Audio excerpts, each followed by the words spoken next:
The amount that conservatives talk about being gay and being trans, if talking about those things actually led to people becoming gay and trans, they would be the gayest and transest, if that's even a word, people that exist. An outfit. It's a Some strip drag tease. queens. Okay. It's a strip tease. Okay, some drag queens are strip teases. If I ordered a birthday clown, if I ordered a birthday clown and Pennywise showed up to my birthday party and started eating my children alive, I would be like, wait, that's the wrong clown. That's the wrong clown. No. That's a good point. Just because there's some association there. Some nurses are strippers. Some people dress up in police outfits and are strippers. You know, let's say your son loves police officers. You hire someone dressed up as a police officer, even a real police officer, and they come and they talk to the kids and they love it. That's great. Some people, especially in like bachelorette parties I've heard of, hire people dressed as police officers who are strippers who then come in and take their clothes off. The existence of people dressed as police officers who take their clothes off at bachelorette parties is not evidence that we should never have people dressed up as police officers in front of kids at birthday parties.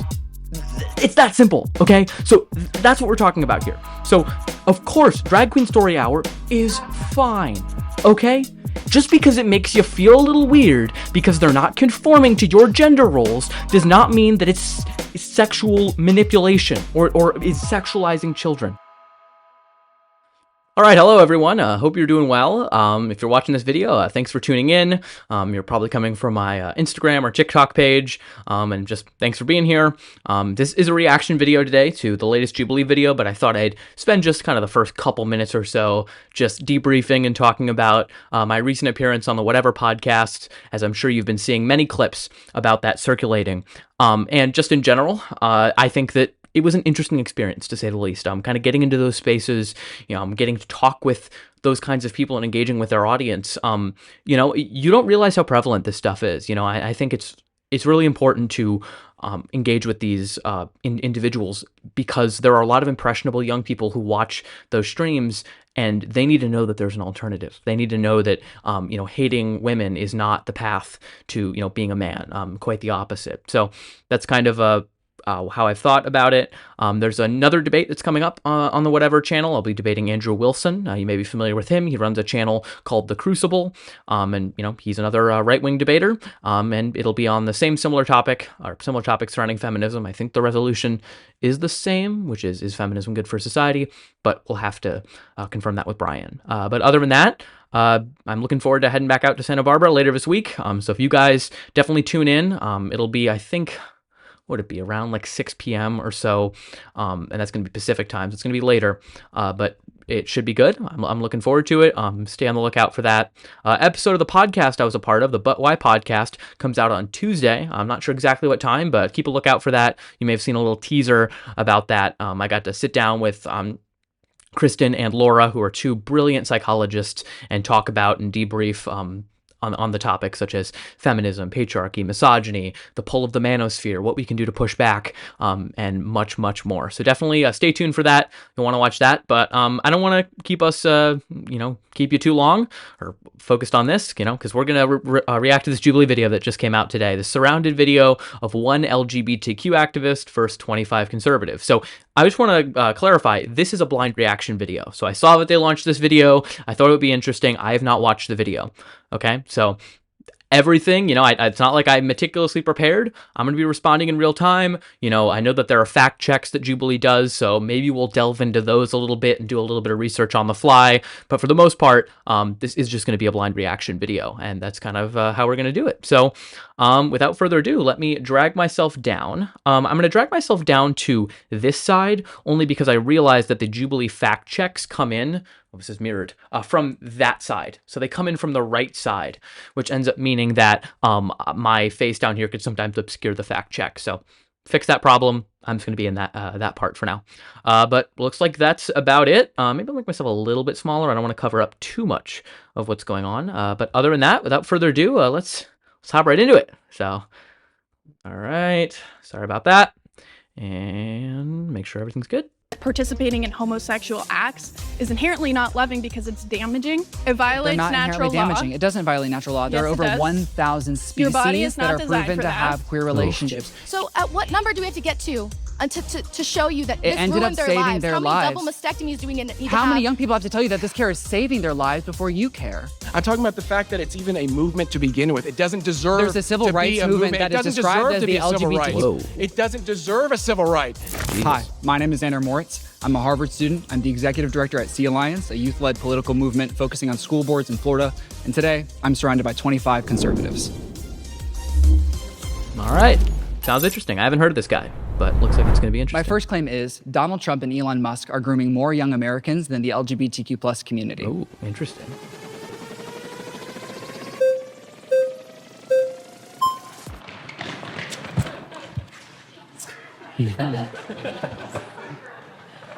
Can we agree that grooming is bad and should be punished? Yeah. Okay, lit. What I would say is that Donald Trump and Elon Musk use their positions of influence over young Americans to change the way hundreds of thousands of young Americans think and behave throughout elementary, middle, and high schools, which has been documented, studied, and proven to increase bullying and harm, and it infringes on parental consent.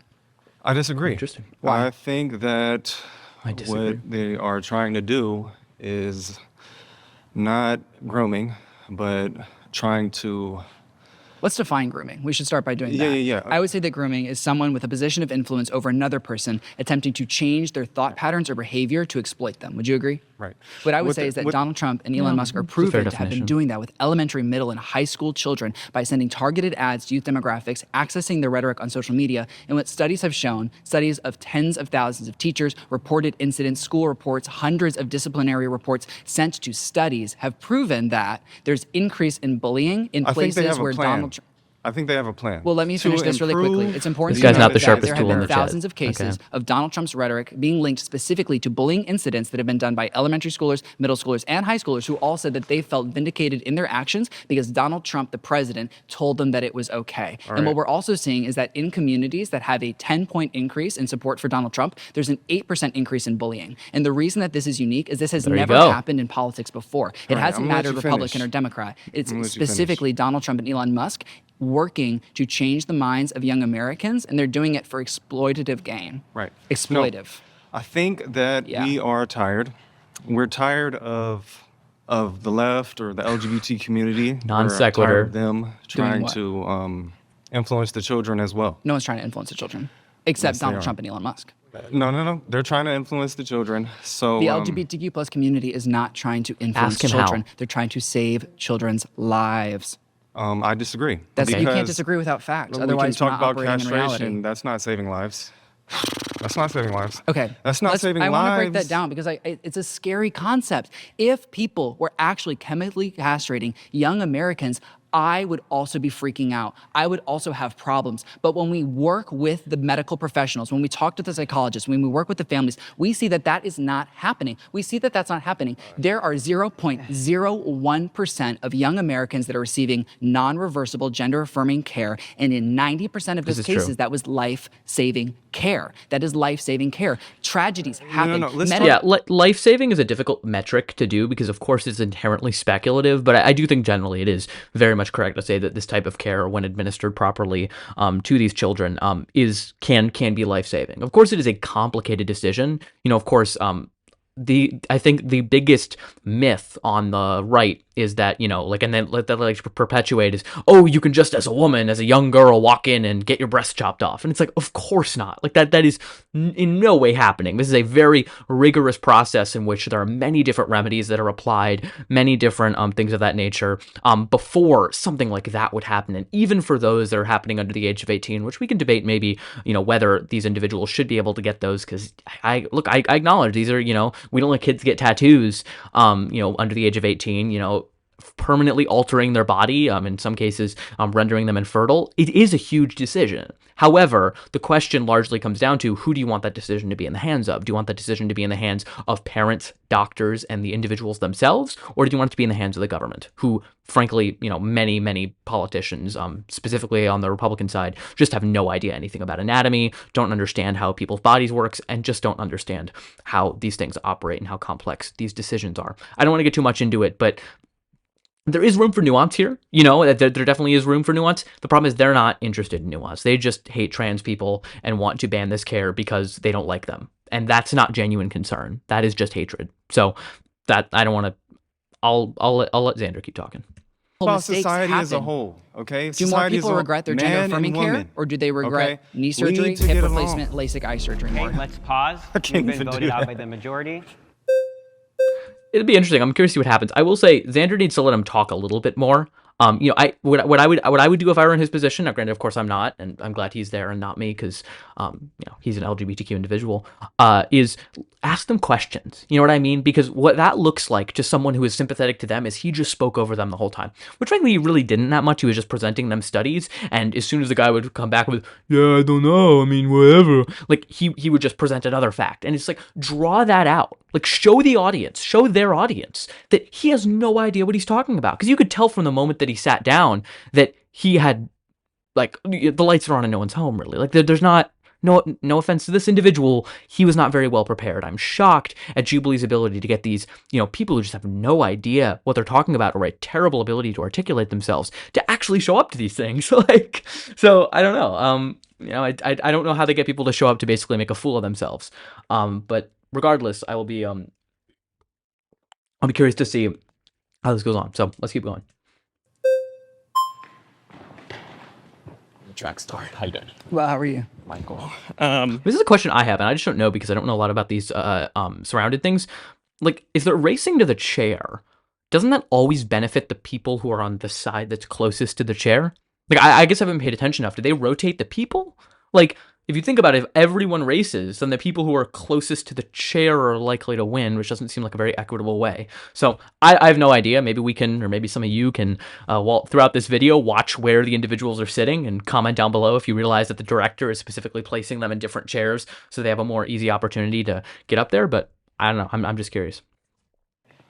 Okay, so your claim is Donald Trump and Elon Musk are doing more grooming, right?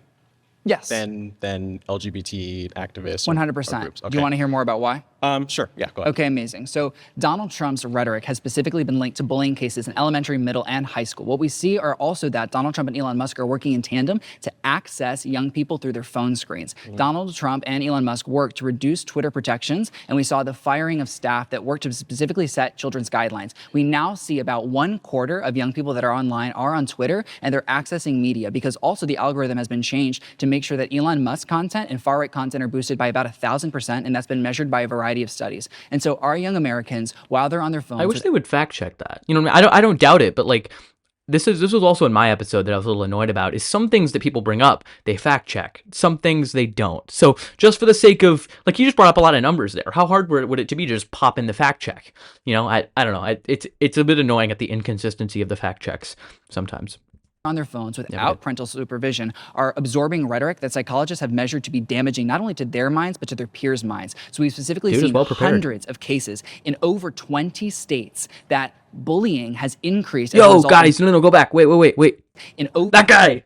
It's Ben from the traditional episode. It's Hot Wheels in your butt guy. Remember that? Engaged with it. It's not something you should do. And just because you guys think you learned how to put a Hot Wheels in your butt, that all of a sudden that's a benefit. Hot Wheels in your butt? Bro saying that from experience? What? Right? Like, that's a weird example, but yeah, it is a weird example. I'm hearing. I think someone should check Ben's butt for a Hot Wheels car. I think something might still be stuck up there. They keep bringing him back. I mean, he's also the guy who got humiliated on Social Security by Sam Cedar. But hey, you know, he's there. I think his face looks like he has a Hot Wheels in his butt. Maybe. I'm not sure. All right. Sorry. Tangent. I just realized that.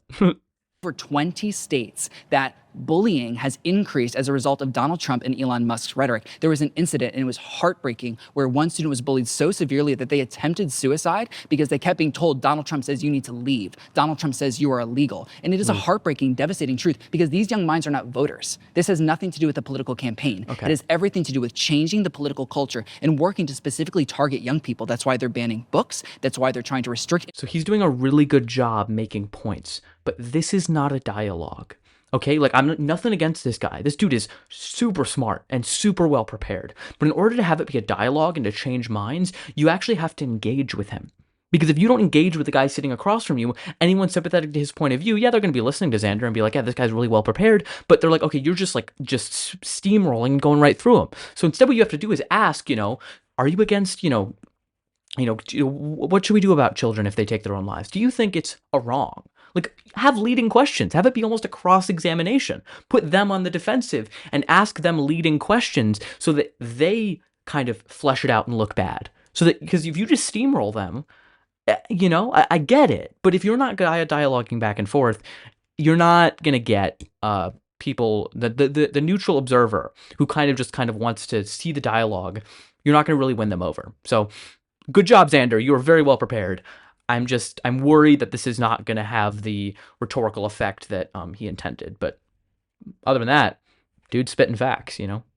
Information that our children have access to and trying to give them a broken worldview so that when they continue to idolize Donald Trump and Elon Musk, they won't know the line of when they've gone too far. And that's a huge problem. We should not have the most powerful person in the world who's setting an example for our young people, who most of our young people say they recognize as the most powerful person in the world, sharing hate speech that we see manifest in elementary school classrooms. 90% of teachers surveyed after Donald Trump's first election stated that school climate worsened specifically due to Trump rhetoric and bullying that was directly linked to Donald Trump's name and catchphrases. It's not a coincidence, it's not a parallel, and it's not something that's ever happened before. Okay. I understand what you're saying. For the sake of the argument, I would say that I agree to an extent, right? Obviously, it depends on what's grooming, right? Well, let's define grooming. Yeah. So what would you define grooming as? So typically in, most political circles, right, they would say grooming is any kind of act that kind of leads to like a sexual act. That's sexual grooming. Yeah, grooming also works with terrorist organizations and cults. So I would say that grooming has a broad definition. But I would say that grooming is not intrinsic or exclusive to the political right? Grooming is no, it's not. It's something that happens everywhere. It happens everywhere. Democrats do it. Republicans do it, right? Some people whose favorite color is yellow do it too. Yes, but my point is that for the sake of argument, I would say I agree, but I kind of reject. Sorry about that. That was really funny. But it's a good point. You know what I mean? He's just making a whataboutism and basically just Zander called him out. Yeah, of course. People who do that, yeah, but that's not what we're talking about here. It's just trying to say that both sides do it, therefore it's okay. But he hasn't given any substantive evidence that that the LGBTQ community is grooming at all, or that these individuals aren't. What I think he realizes, now granted, this was the guy who also tapped out in the Sam Cedar episode when he just didn't have any examples of DEI policies that like he was strongly against. So like, you know, once again, not the smartest tool in the shed. However, when we're talking about that, he's not providing anything. You know what I mean? So I think in a sense, maybe I might eat my words because Zander kind of steamrolled and this guy doesn't really have a good response, because how do you refute that? How do you refute all of that evidence coming up? You know what I mean? I'm not going to play devil's advocate here. You know, whenever someone gives an argument, in the back of my brain, it's like, okay, how would I respond to this if I were him? And potentially I'll share that at some point, but yet again, Zander is in the right here, so I'm not exactly going to try to construct an argument against the fact that Donald Trump and Elon Musk are grooming young Americans, because I think it's a fantastic argument. I think he's doing a really good job defending it. And let's let Michael here see if he can respond, although I am skeptical. The initial premise, because and even this ties into your previous point, because I think what you're actually trying to say is that the agenda that LGBT activists— There is no agenda. Everyone has an agenda. It doesn't matter. Well, the LGBTQ activists make it sound like there's a coordinated agenda, when in reality there's a bunch of people who want equal rights. If you're organized group, you have an agenda. We're not organized. I promise we're disorganized. Okay. Well, for the sake of argument, let's just say every group has some kind of focus and things they're trying to accomplish, right?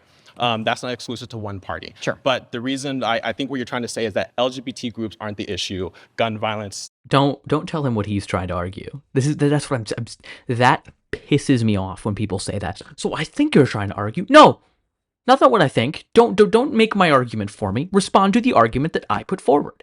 This is what they do all the time. What they try to do is they can't respond to your argument, so they erect a straw man. That's what a straw man fallacy is, misrepresenting your opponent's argument so that it's easier to knock down. So, you know, sorry, that's just an individual pet peeve, but of course he's dealing with it. Because how are you going to refute all of that evidence being thrown at you? It's very difficult to do on the fly. Stuff like that is the issue. Exactly. But the reason why I kind of reject that premise is because when it comes to a lot of these medical conversations we have, there is actually no medical consensus. Like where there is a medical consensus. There is a medical consensus. It's how not. Many doctors are in the AMA? If you have doctors who disagree, that by definition means there's no medical consensus. That is objectively false. This guy doesn't know what a consensus means. Consensus doesn't mean unanimous agreement. Absolutely not. What are you talking about? I don't want to take Zander's point right now, but yeah, 97% of scientists believe in climate change. That is a consensus. The existence of one person who disagrees does not mean there's not a consensus. A consensus and unanimous agreement are not the same thing. So I hope Zander calls that out. I don't mean to kind of steal his thunder. Also, when you have instances like, have you heard about there was a $10 million NIH-funded study led by, I believe her name was Dr. Johanna. Yes. And she did a study and found that there were but there weren't as much mental health benefits. I know what you're referencing, and that's been debunked and disproven. The box is going to pop up here. Okay, sure. But the thing is, good for him. Oh, that's a great moment. And the box is going to show up here. That's awesome. When you have conversation, we have doctors in various groups who don't. Notice how he never tried to disprove that Donald Trump and Elon Musk are grooming kids. Look at that. That was such a well laid out argument. What he's trying to do is trying to shift the argument, because how are you going to argue against that? You know what I mean? Like, I don't know. You know what I mean? I guess what you would have to argue, and look, I guess I was saying I'm not going to make the argument against it, but just for sake of argument, and what I would say if I was him, well, I wouldn't say that because I don't want to echo bad rhetoric, but for the sake of argument, just to understand how the most sophisticated conservative might respond to this, is to say that individuals are not responsible necessarily for the actions of those who take up this behavior. For example, what he might say, once again, sake of argument, do not ascribe this to me, is that grooming is an intentional action. There has to be some sort of intent to it. To ascribe grooming just because bad things happen after something else, or people misrepresent words, doesn't make it actually grooming. You know, individuals are responsible. We should look into this problem, but that doesn't mean that Donald Trump and Elon Musk are responsible. Now, terrible argument, okay? Donald Trump can say all he wants until he's blue in the face that he doesn't want bad things to happen, but when his actions and other rhetoric completely contradict that, that's where it goes awry. So, moot point. I think that argument can be debunked, but of course, I think that would be a better argument to put forward, and instead of what he's putting forward, which is, yeah, I completely agree with you on that, or I'm not even going to contest that. Except for sake of argument, let's say I agree. Now let's talk about trans people and kids getting their dicks cut off. Like, they have one argument. It's exhausting. There's no such thing as consensus when it comes to science. Like, if you have people who there's technically no consensus that comes to everything. Yes, all it takes is one person in the corner of the world going like, I don't like French fries, and suddenly French fries. But that's not the definition of consensus. A general consensus does not mean unanimous agreement, like I said before. There can be people who disagree, but you can have an overwhelming consensus. You can have a general consensus. Even if like probably 75% of scientists agree, that would be a consensus. It's not a very strong consensus, but what a really strong consensus is, like I said before, is 97% of scientists agree that climate change poses an existential threat or is real. So that is an overwhelming consensus. And the existence of those 3% don't mean that there's not a consensus. We would never have a consensus on anything. We probably don't have a consensus on the theory of gravity then, because there's probably one individual out there who denies it exists. So poor definition. I wish Zander would just call it the difference between consensus and unanimous agreement, because no one's claiming there's unanimous agreement. Consensus, different. The issues that conservatives have is the gaslighting. When you say things like, it's not happening, it's not happening, it's not happening, because that is fundamentally not true, and you can't have conversations. The way that you're describing it, let me clarify this, because when I say it's not happening at all, I mean the way that you describe it, because it's important for people listening and watching not to think that the care that you're describing is happening, because, and let's break it down, the care that has been described throughout this episode as chemical castration, as these attacks on young Americans, are not happening at all. Am I saying that any young American has ever regretted receiving gender-affirming care? They have. It's heartbreaking, and I want our medical professionals to continue to learn more and do better. Okay, but to say what they're doing is happening is a lie, and I won't excuse a lie. Because the issue is that when you have other medical groups, I think you referenced the American Psychological Association and psychiatric. Yes. And pediatric. Even they have said that when it comes to gender affirming care, a lot of kids, when they go through adolescence, when they go through puberty, no longer have that same gender dysphoria. And it goes back to Do you know why? But hold on. Okay. Because care works. You've been voted out by the majority. Please I appreciate you. Chair. You have a good vibe.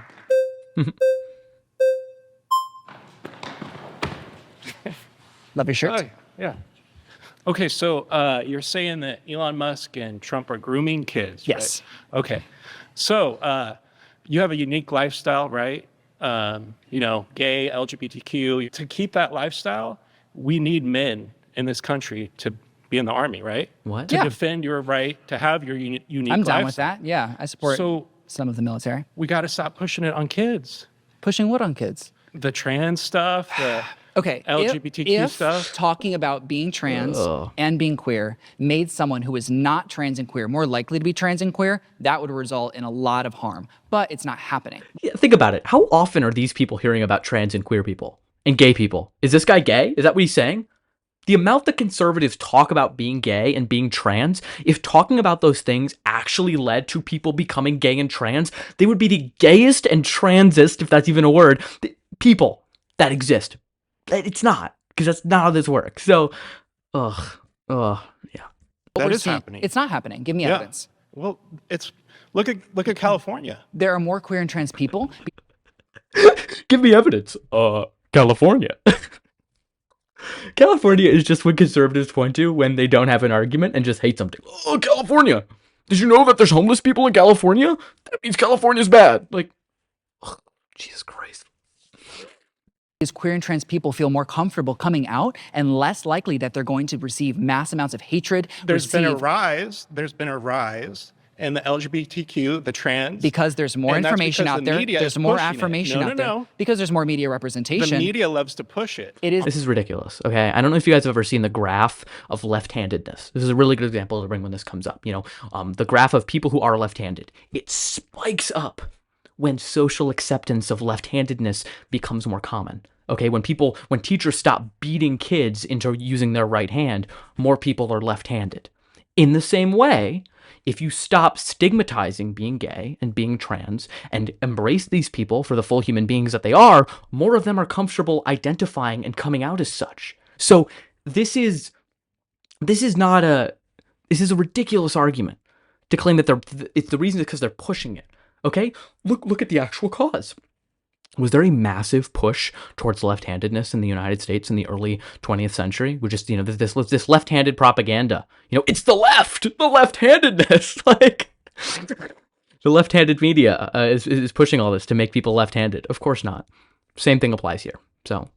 Evidence over the last decade that the more queer people are discussed, the more queer people feel safe. Why are we doing drag queen Drag story queens are hour? fun. Drag queens are fun. Okay, but it's not for children. Why not for children? I would say a drag queen at a story hour is more like a birthday party clown than anything else. They have a fun hair, fun makeup, fun shoes, children. Fun outfit. It's a strip tease. It's a strip tease. Okay, some drag queens are strip teases. If I ordered a birthday clown, and Pennywise showed up to my birthday party and started eating my children alive, I would be like, wait, that's the wrong clown. That's the wrong clown. No. That's a good point.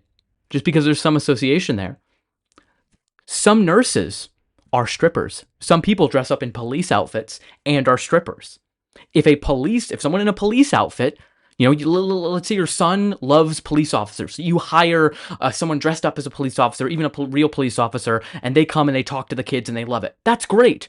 Some people, especially on like bachelorette parties I've heard of, hire people dressed as police officers who are strippers who then come in and take their clothes off. The existence of people dressed as police officers who take their clothes off at bachelorette parties is not evidence that we should never have people dressed up as police officers in front of kids at birthday parties. It's that simple, okay? So that's what we're talking about here. So, of course, Drag Queen Story Hour is fine, okay? Just because it makes you feel a little weird because they're not conforming to your gender roles does not mean that it's sexual manipulation or is sexualizing children. You're the ones who are sexualizing these drag queens, okay? Like, it's that simple. So I'm tired of this talking point. Some drag queens perform at nightclubs. Some drag queens read at bookstores. Some drag queens go do events. Some drag queens go do festivals. There are no reported incidents. It's not for children. Hold on, this is important. Queer people, trans people, and drag queens, none of them have any correlation to being more likely to commit a sex crime, to be a groomer, or to do anything pedophilic. Yes, it's data. It's proven. The American Medical Association, American Psychological Association, the World Health Organization have proven that there is no more danger. Listen, this is what's going on. Let me tell you what's going on. The LGBTQ community has gone too far. How? Okay, so I'm an ex-Democrat. I used to live in San Francisco. Good. Actually, same. Yeah. So, I went to gay pride and it was fun, Right? There's girls there, there's straight women. So obviously that's awesome. But He's trying to pick women up at a pride festival? Okay, fair enough. I do want to point out my first girlfriend ever I met at Milwaukee Pride Fest, and I am straight. So, I guess so. People who are at pride parades, bisexual women. I guess that's where it's at. But it's kind of funny that he, is going to pride parades to find women. I mean, hey, good for him. When I went in 2010, gay pride was just San Francisco. Have you ever been to Mardi Gras? Yeah. So, but here's the thing, gay pride. Did you know Mardi Gras is labeled as family friendly? Okay, but gay pride is now everywhere. So wait, Mardi Gras is just in New Orleans. Have you ever been to a sports party? Yeah, but what's not called a sports party? What's it called? Like when they meet out and they're like in front of the game. Tailgates. Tailgates. Okay, that's different than gay pride. Have you ever been to a football game? Gay pride is everyone making out and having sex on the street. No, it's not. Yeah, That's illegal. I was there. That's illegal. That's illegal. The vast majority of pride events. We're talking about San Francisco here. Okay, San Francisco's extra gay, but the vast majority of pride events. Extra sexualized. It's a European gay city. Is not inherently sexual. San Francisco is a European city. San Francisco's in the United States of America. Come on now. Yeah. It's not a European city. And it's the gay Jesus capital. Christ. And now that has gone everywhere, all over. I would say we have WeHo is the pride capital. in Shout out conservative cities WeHo. now. No. Yes, we do. But the pride dangers that you're describing, people having sex in the streets, that's illegal. That's illegal. And if someone's having sex in the streets at Pride, I think they should go to jail. But what we're seeing is that's not happening in the vast majority of cases. And when it is because these are drunk adults outside, and that happens anytime there's drunk adults outside. And we need to work to prevent that and make it more safe, more family friendly. And we should differentiate spaces. Here's the thing. There should be adult spaces at nightclubs and family friendly spaces in parks, and we should all have magical pride. You agree we need men for armies? We need men to be men, right? You agree with that? Being gay does not preclude you from being a man. Gay men can be manly men. There were gay men in the military. Don't ask, don't tell was a policy that had to be repealed because there were gay men in the military who could not disclose their sexuality for fear of being discharged. So yes, this is the problem with these conservatives. False dichotomy is like in their DNA. They just love to make false dichotomies. We can either have a strong military or embrace gay people. You either have immigrants in the country or you have safety. Like, these things are not mutually exclusive, and I don't care how much your cave brain wants to make them that way. They just aren't. We can embrace gay people and their acceptance and also have a strong military. And there's actually gay people who make good soldiers in that military, if you can believe it. But, it's so exhausting. Like, the IQ difference between these two individuals is astounding. Like, how does Jubilee find the bottom of the barrel conservatives who must have a humiliation kink to go on these shows and just make a complete fool out of themselves? Genuine insanity. I think we need anyone who wants to serve the American military and is qualified to do so to do so. Correct. You do realize that all men cannot be trans and... No, what are you saying? All men are... You're not about to become trans if I watch a bunch of trans movies in front of you. Why do you have to push it on children? There is no medical research, no psychological research, and no data anywhere in the world over any period of history that shows discussing queer and trans identities, putting queer and trans identities on TVs, I'm about to say it, change children's minds or identities. It does. Okay, let's pause. I feel like you're a good person, but that's just wrong. I get a good vibe, but that's wrong. Get a good vibe. This guy has a nice soul. How's it going? Doing well. How are you? Doing well. So I think the way that the statement is phrased is kind of a straw man. I don't disagree that like Elon or Trump. How could it be a straw man? He's putting forward the argument. He's putting forward the statement. He's not responding to another statement. You can't straw man by making the first assertion because you're not trying to represent someone's argument. You can disagree with an argument or disagree with a phrase, but just because you disagree or feel that it's an inaccurate characterization of your belief doesn't mean it's a straw man because they're not trying to represent your argument or what you believe. So this guy doesn't know what the word straw man means, but not surprising. Are necessarily doing it. Like I'm not. So we agree that Elon Musk and Donald Trump are doing. No, I would disagree. But I'm saying that I can agree that plane crashes are. I can agree that plane crashes are bad. But then also want to stop car crashes. Well, car crashes and plane crashes aren't originating from the same source. And this anti-LGBTQ plus rhetoric is he's just trying to sidestep the issue. What he's trying to do is say, okay, I can agree that Donald Trump and Elon Musk are grooming kids, but also the LGBTQ. So it's so fascinating. They have all decided to sidestep the issue of that Zander put forward of all the evidence that that Donald Trump and Elon Musk are in fact grooming these children. Sidestep entirely is wild. I mean, frankly. So, they got nothing. Okay, like think about that. Like they want no part of that. Originating from the very people who are actually grooming our children. So I would label this as a political distraction. First of all, I think you're gonna have to correlate. Do you think that Donald Trump and Elon Musk love queer and trans people? No. Do you think that they use rhetoric that is think positive, they're very liberal, supporting queer and trans people? I think they're very liberal, and they don't want it for kids. You think Elon Musk and Donald Trump are very liberal? They have a confused ontological view of this issue. So what I'd like to attack in this specific define ontological. That's what I would ask him. What do you mean by ontological? Because a lot of these people like to use big words and often don't know what they mean. I'm sure he heard Ben Shapiro or Matt Walsh or his favorite demagogue say that word, and now he's just parroting it. Debate is, yes. I'd like you to make a truth claim about transgenderism in general, because it seems that you guys... What is transgenderism? Because transgenderism is an hateful word. Look how he's also not engaging with the prompt. He's saying, look, I don't like the statement you're putting forward, therefore I want to argue about this one thing that I specifically know about. That's what he's doing here. You know what I mean? Like, the topic is up here. Engage with the topic. But he can't engage with the topic because the evidence is overwhelming that, in fact, that they are grooming young Americans more than the LGBTQ community. So he's decided to completely switch the topic to trans people. Because, of course, I'm sure he's watched hours and hours and hours of content of people saying that kids are going in to a hospital and walking out 5 minutes later without their genitals. Like, it's exhausting.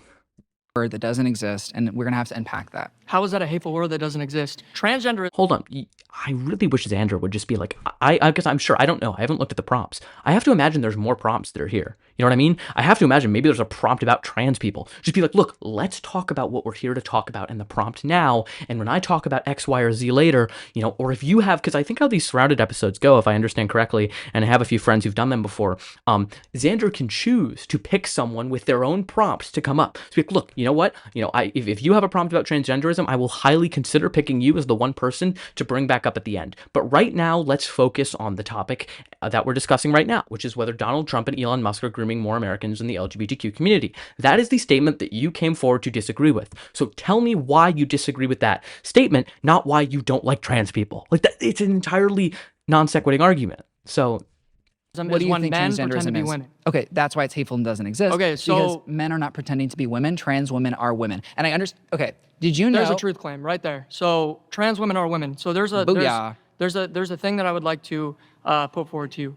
There's 4 things that transgenderism could be, possibly. Okay, transgenderism isn't real, so I don't know how to debate that. There's 4 things that trans people could be, or the causation of trans people.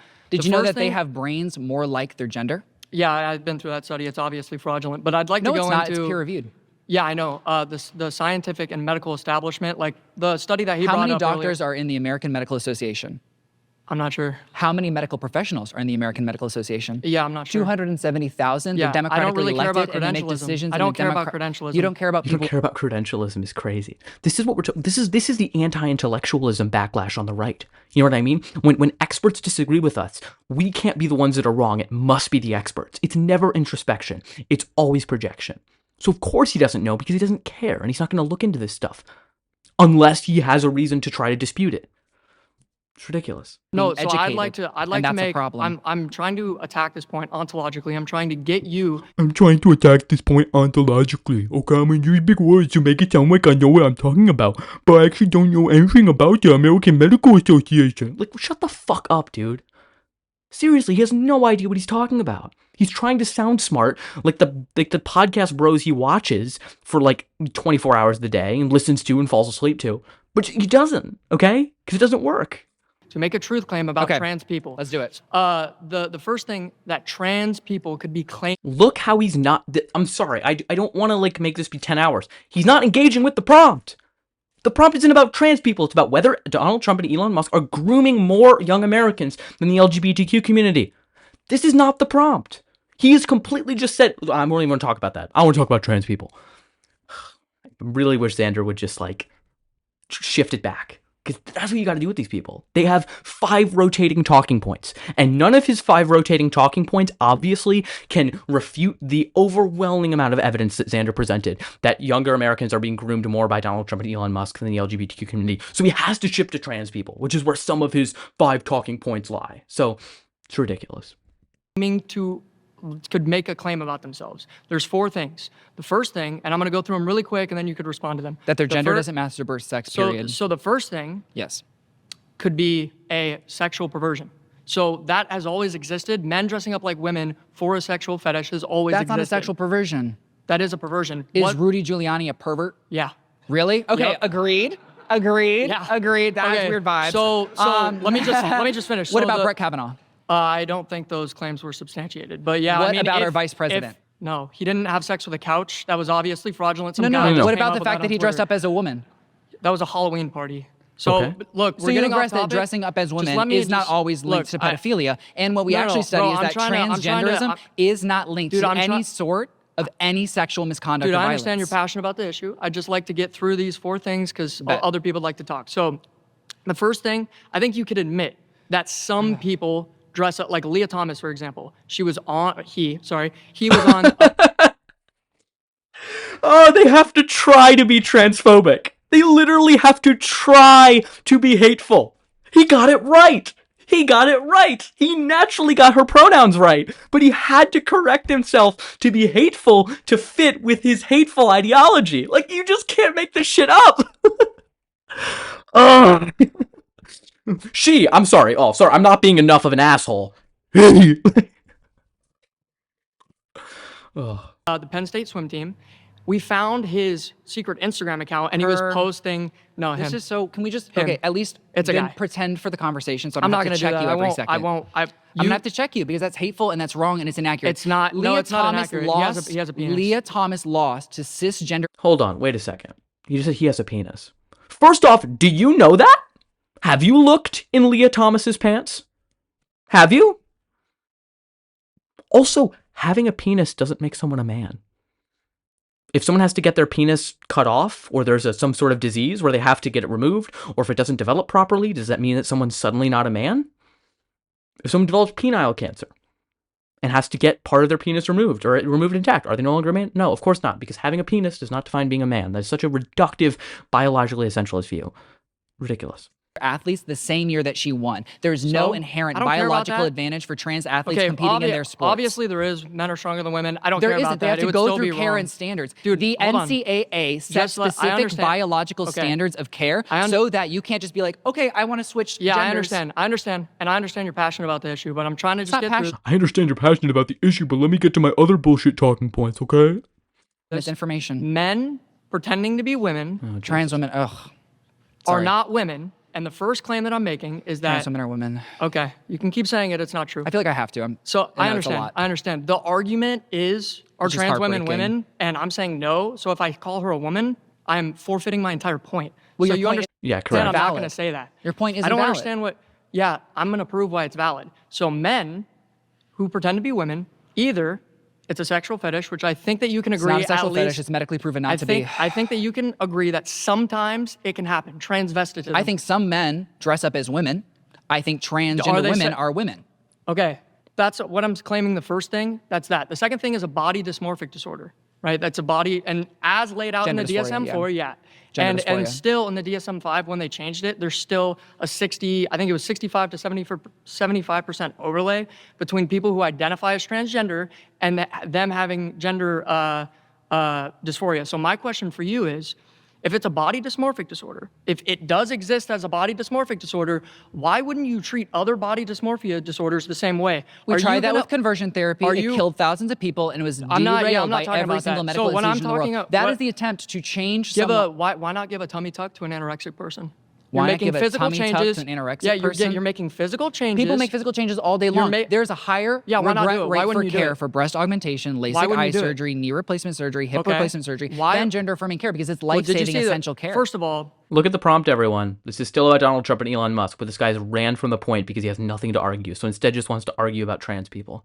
if you have a body dysmorphic disorder, which is defined in the DSM-4 and the DSM-5 as a body dysmorphic disorder, which is literally the same thing as somebody who has like anorexia. They're confused about their self-perception. Transgenderism are not the same. I know you don't agree with that, but I'm making a point. So just relax, and then I'll make the point. I understand you're passionate about the issue. You live a kind of weird, perverse lifestyle. I understand that it's close to you. I live a weird lifestyle, not a perverse one. Okay, and not because I'm LGBTQ+, because I'm awesome. What perversity is when you deviate from the norm. Right? And so if you deviate from the norm, it's perverse. You've perverted the end. So that's not the point. You deviate from the norm for having such terrible facial hair.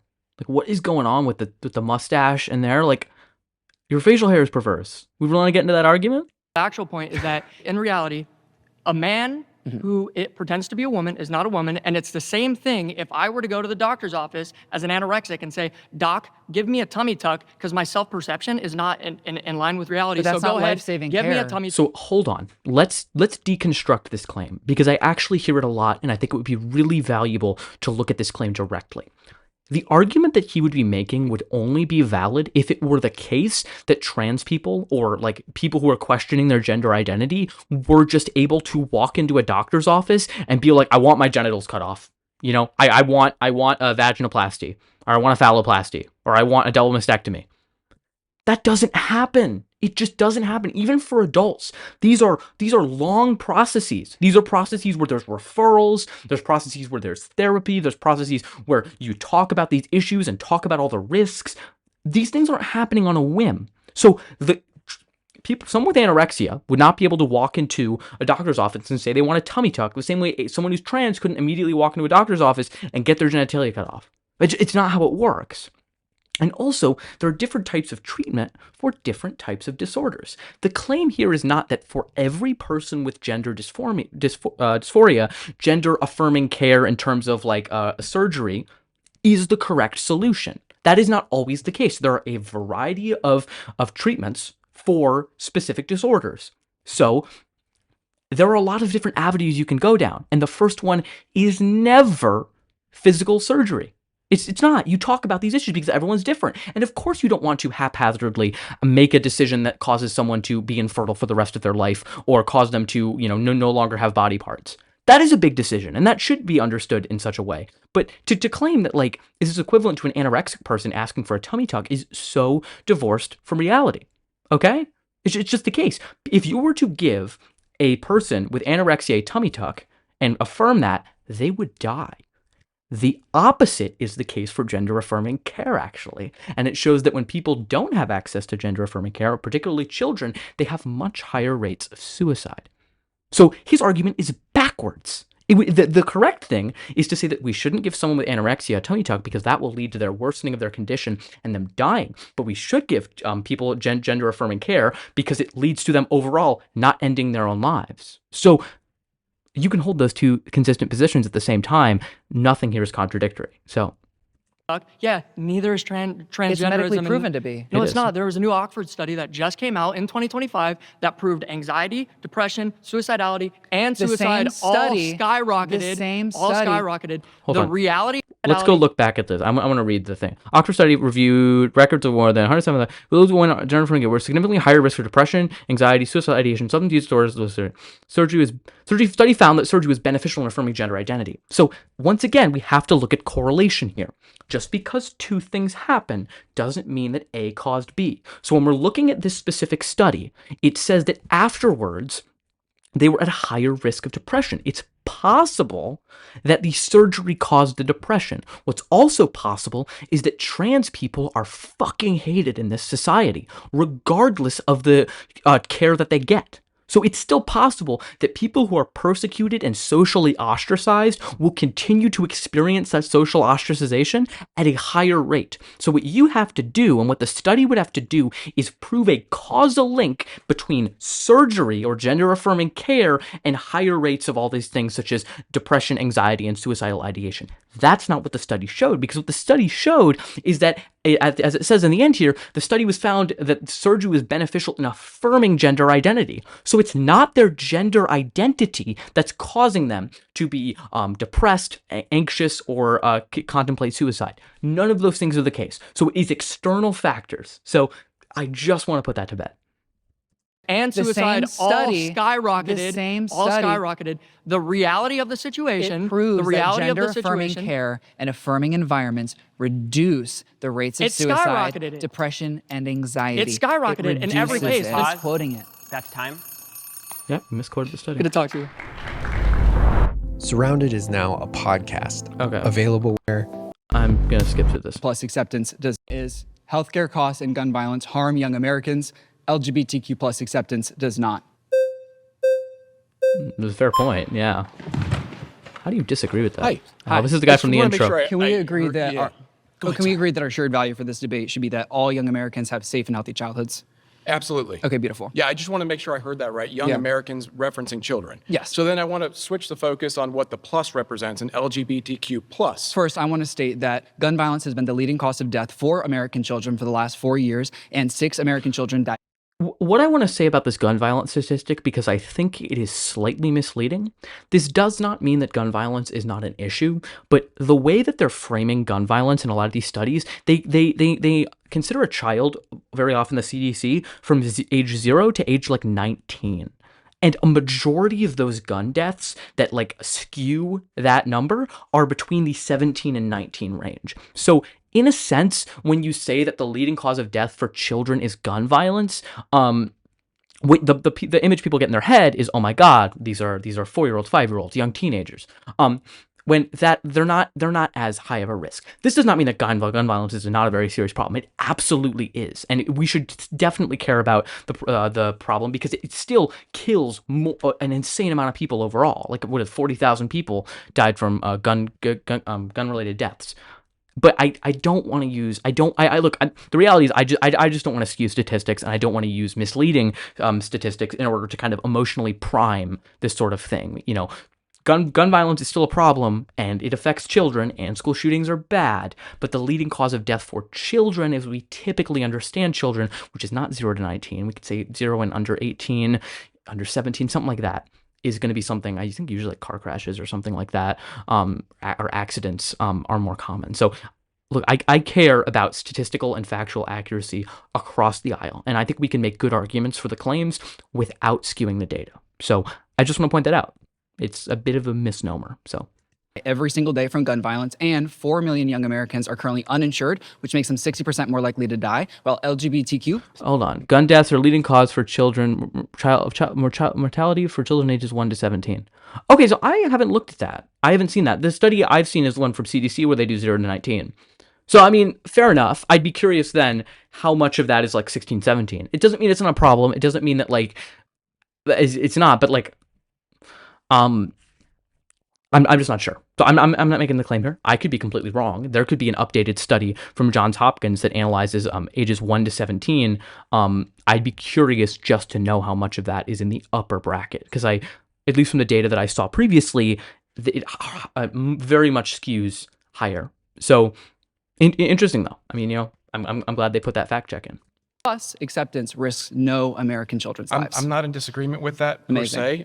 Then why would you come up to debate the prompt? What the fuck are these meatheads doing? It's what the last guy did too. Yeah, I agree. Elon Musk, Donald, yeah, I agree with the prompt. But here's where I disagree. Talks about entirely different subject. It's so exhausting.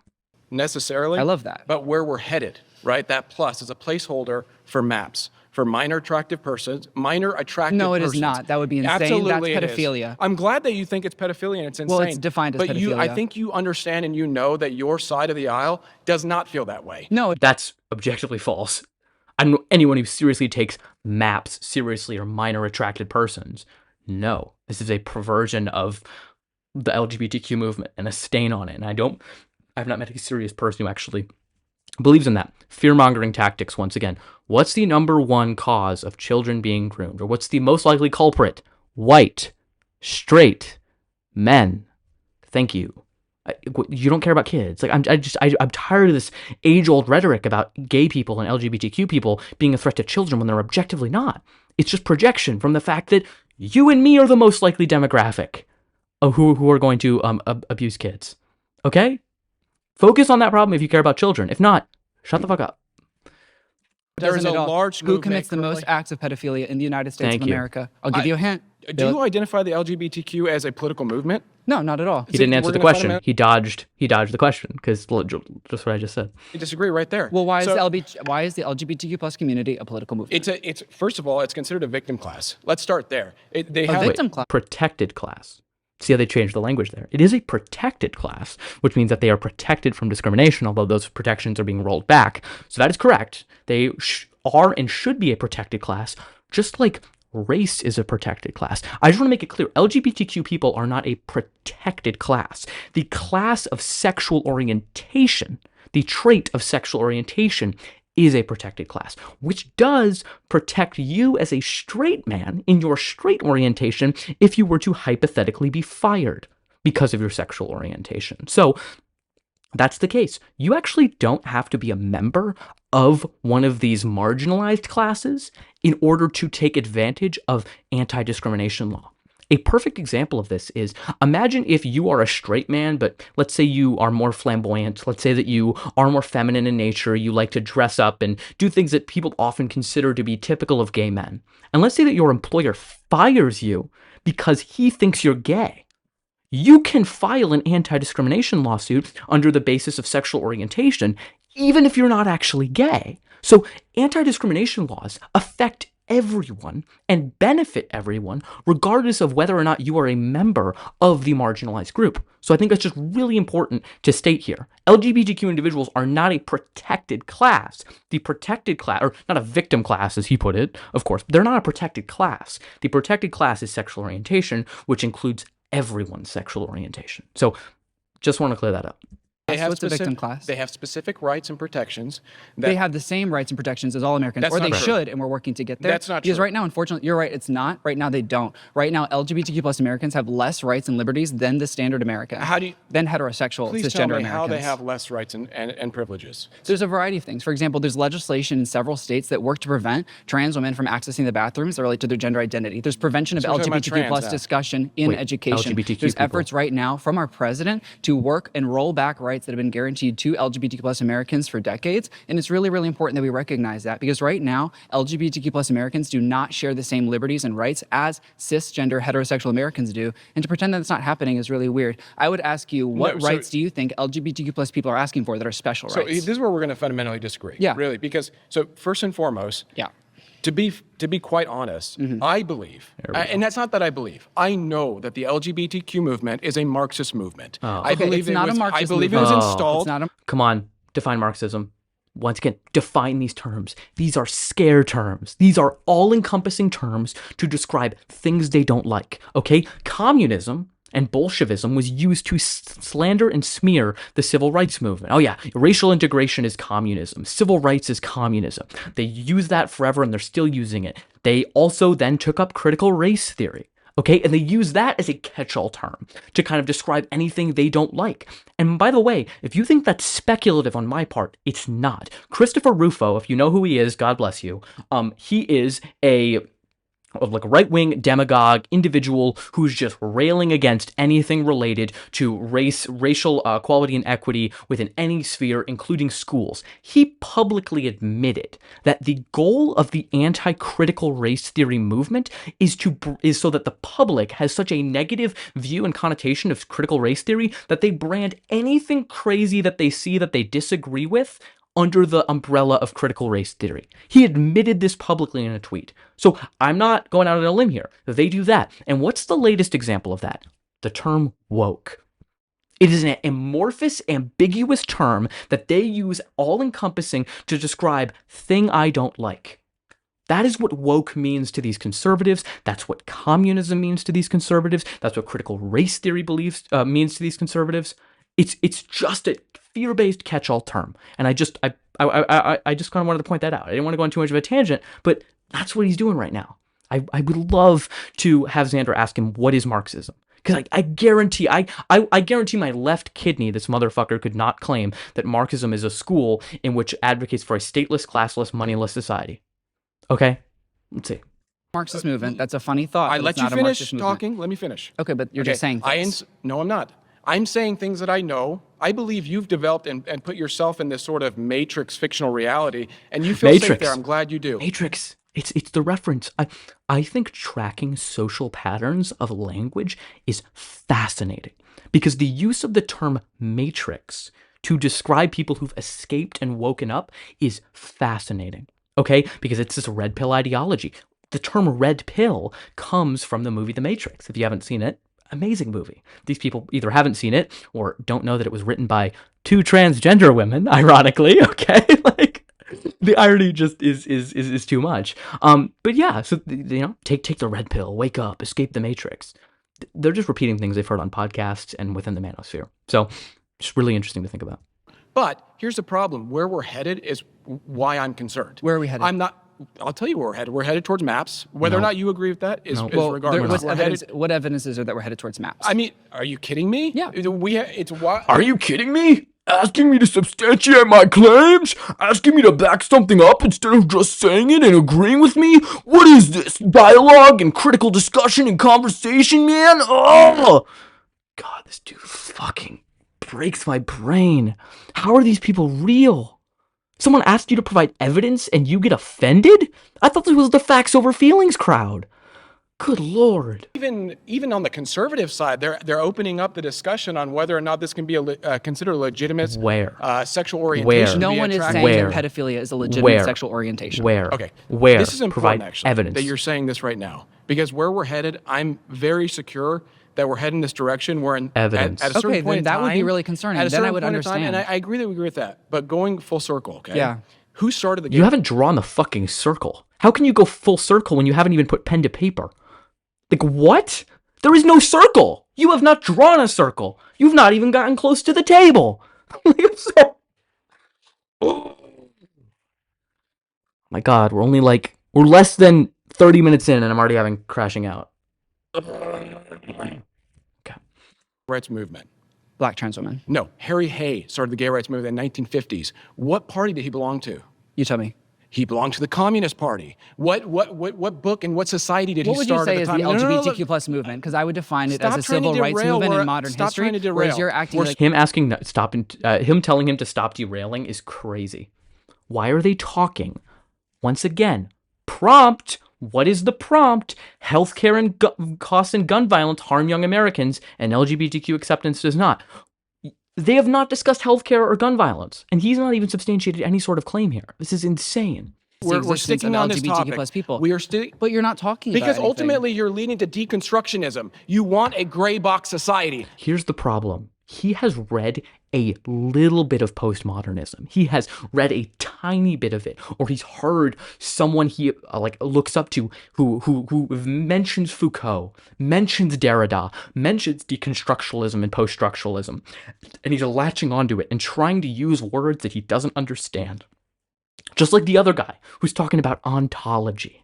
He doesn't know what ontology is. There's no reason to use really ontology in the sentence that he was talking about. Ontology is a study of being, okay? Trans people exist. There's no question whether they exist, okay? We're not arguing whether the individuals exist. Why would you argue about the ontology of a person? Of course they exist. So he's not saying anything substantive. The other guy wasn't, and this guy isn't either. He's trying to use big words. That's the goal. What is a gray box society? The fact that you don't know that is There we go. Projection. What is a gray box society? Okay. You define the term that I used. God damn it. How dare you not know a term that I brought up? Like, what? Oh. I need to stop pausing, otherwise I'm going to be here all night. Exactly the problem. You are what do you compartmentalized think a gray box society is? I know what it is. It's a genderless society. It's where the individual is stripped from all individuality. That's what it is. I think allowing people to express themselves as individuals is more individuality. Shows me that you're already in the matrix. You're stuck there. You're in this world that provides all these protections for you. All these, the fact that you can even sit here, the fact that this what extra protections do LGBTQ plus people receive in the United States of America? Do you want anecdotal experiences? I want any evidence that you have. The fact that it even, you don't have evidence. That it's even a discussion. You don't have evidence. It's not a discussion. It's a sexual orientation. Saying something doesn't mean that it's a discussion. It is a sexual orientation. So it should be straight. What is a sexual orientation? What should be? When it arrives, what are you talking about? What am I talking about? I'm talking about the fact that it's even a movement to begin with. It doesn't deserve There's a civil rights movement that is described as the LGBTQ. It doesn't deserve a civil right. That's my whole point. LGBTQ plus people don't deserve civil rights. I would say that the majority. So hold on. this dude's crashing out like fucking crazy. Let's talk about the idea of what a sexual orientation is, because conservatives don't fucking understand words, okay? So they hear sexual orientation, and what they hear is sex, like consensual sex, or probably not consensual, like the word I was looking for, sexual intercourse. That's what they hear.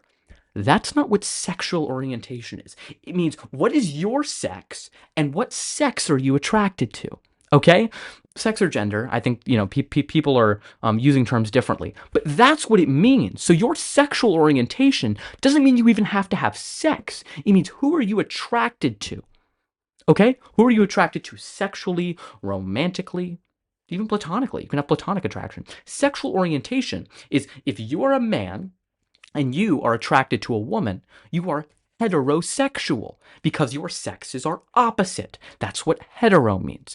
Homosexual means you're attracted to the same sex. It has nothing to do with the act of sexual intercourse. So saying that sexual orientation is like a sexual movement or something like that, or inherently sexual in the sense of the act of sexual intercourse, or that sexual acts in general, is equivocation. They don't understand that there are two meanings of the word sex, and they're using one because they don't understand the other. So I just want to call that out. Majority of American principle would disagree with what you're saying right now. I think all people in the United States of America are equal, and you don't. Let's pause. You've been voted out by the majority. Please return to your seat. I appreciate you. I'm going to try to... Ooh. Well, that was... Nice to meet you. I'm Angelina. Nice to meet you. So Can we agree that our shared value would be young Americans deserve safe and healthy childhoods? 100%. And I think gun violence is an issue, and I think healthcare is an issue. However, what I would like to talk about today is children being targeted and transitioned at a young age. I don't believe what children are being targeted and transitioned? So currently in the United States, you can start gender transitioning a child as early as they're starting puberty, and that's anywhere from 8 to 13. And so at that age, you can start putting them on puberty blockers, and which is not reversible, by the way. Okay, so how many irreversible gender-affirming care procedures have been done on ages 13 or under in the United States of America? Listen, just the idea that— Not answering the question. Dodge. Even put them on puberty blockers, that's irreversible. Do you understand that? Not all puberty blockers are irreversible. New treatments are coming in every day. So let me break down the stats. No. Puberty blockers, do you know what puberty blockers are? Puberty blockers is Lupron. That is the brand name for puberty blockers, Lupron. Lupron is used on children, 8 to 13-year-olds, to pause their puberty. Okay, so let's break this down. It is the same drug used to castrate criminals. You know where she heard this from? What is a Woman by Matt Walsh? Because he fucking made it up. Something can be used for two purposes. Did you know a knife can be used to cut vegetables and also by a murderer to kill their victim? Wow, can you believe it? Are you fucking kidding me? Things can have multiple purposes. Just because a drug is used to castrate criminals doesn't mean that that is its only purpose and it can't be used for good. A knife can be used for good or bad. Something like Lupron can be used to change someone's individual physiology or psychology to match their gender identity, okay? It's not, you don't have to, just because something has a name and it's used for something doesn't mean it necessarily correlates, okay? So Matt Walsh has a hold on this young individual. Castration for pedophiles. If I thought that 8 to 13-year-olds, okay, if I thought 8 to 13-year-olds would be chemically castrated, that would be horrible. Okay. That would be evil. That would be unacceptable. So that's not what's happening. Well, no, let's break it down. I would love to break it down for you. No one's advocating for that. Let's break it down. So,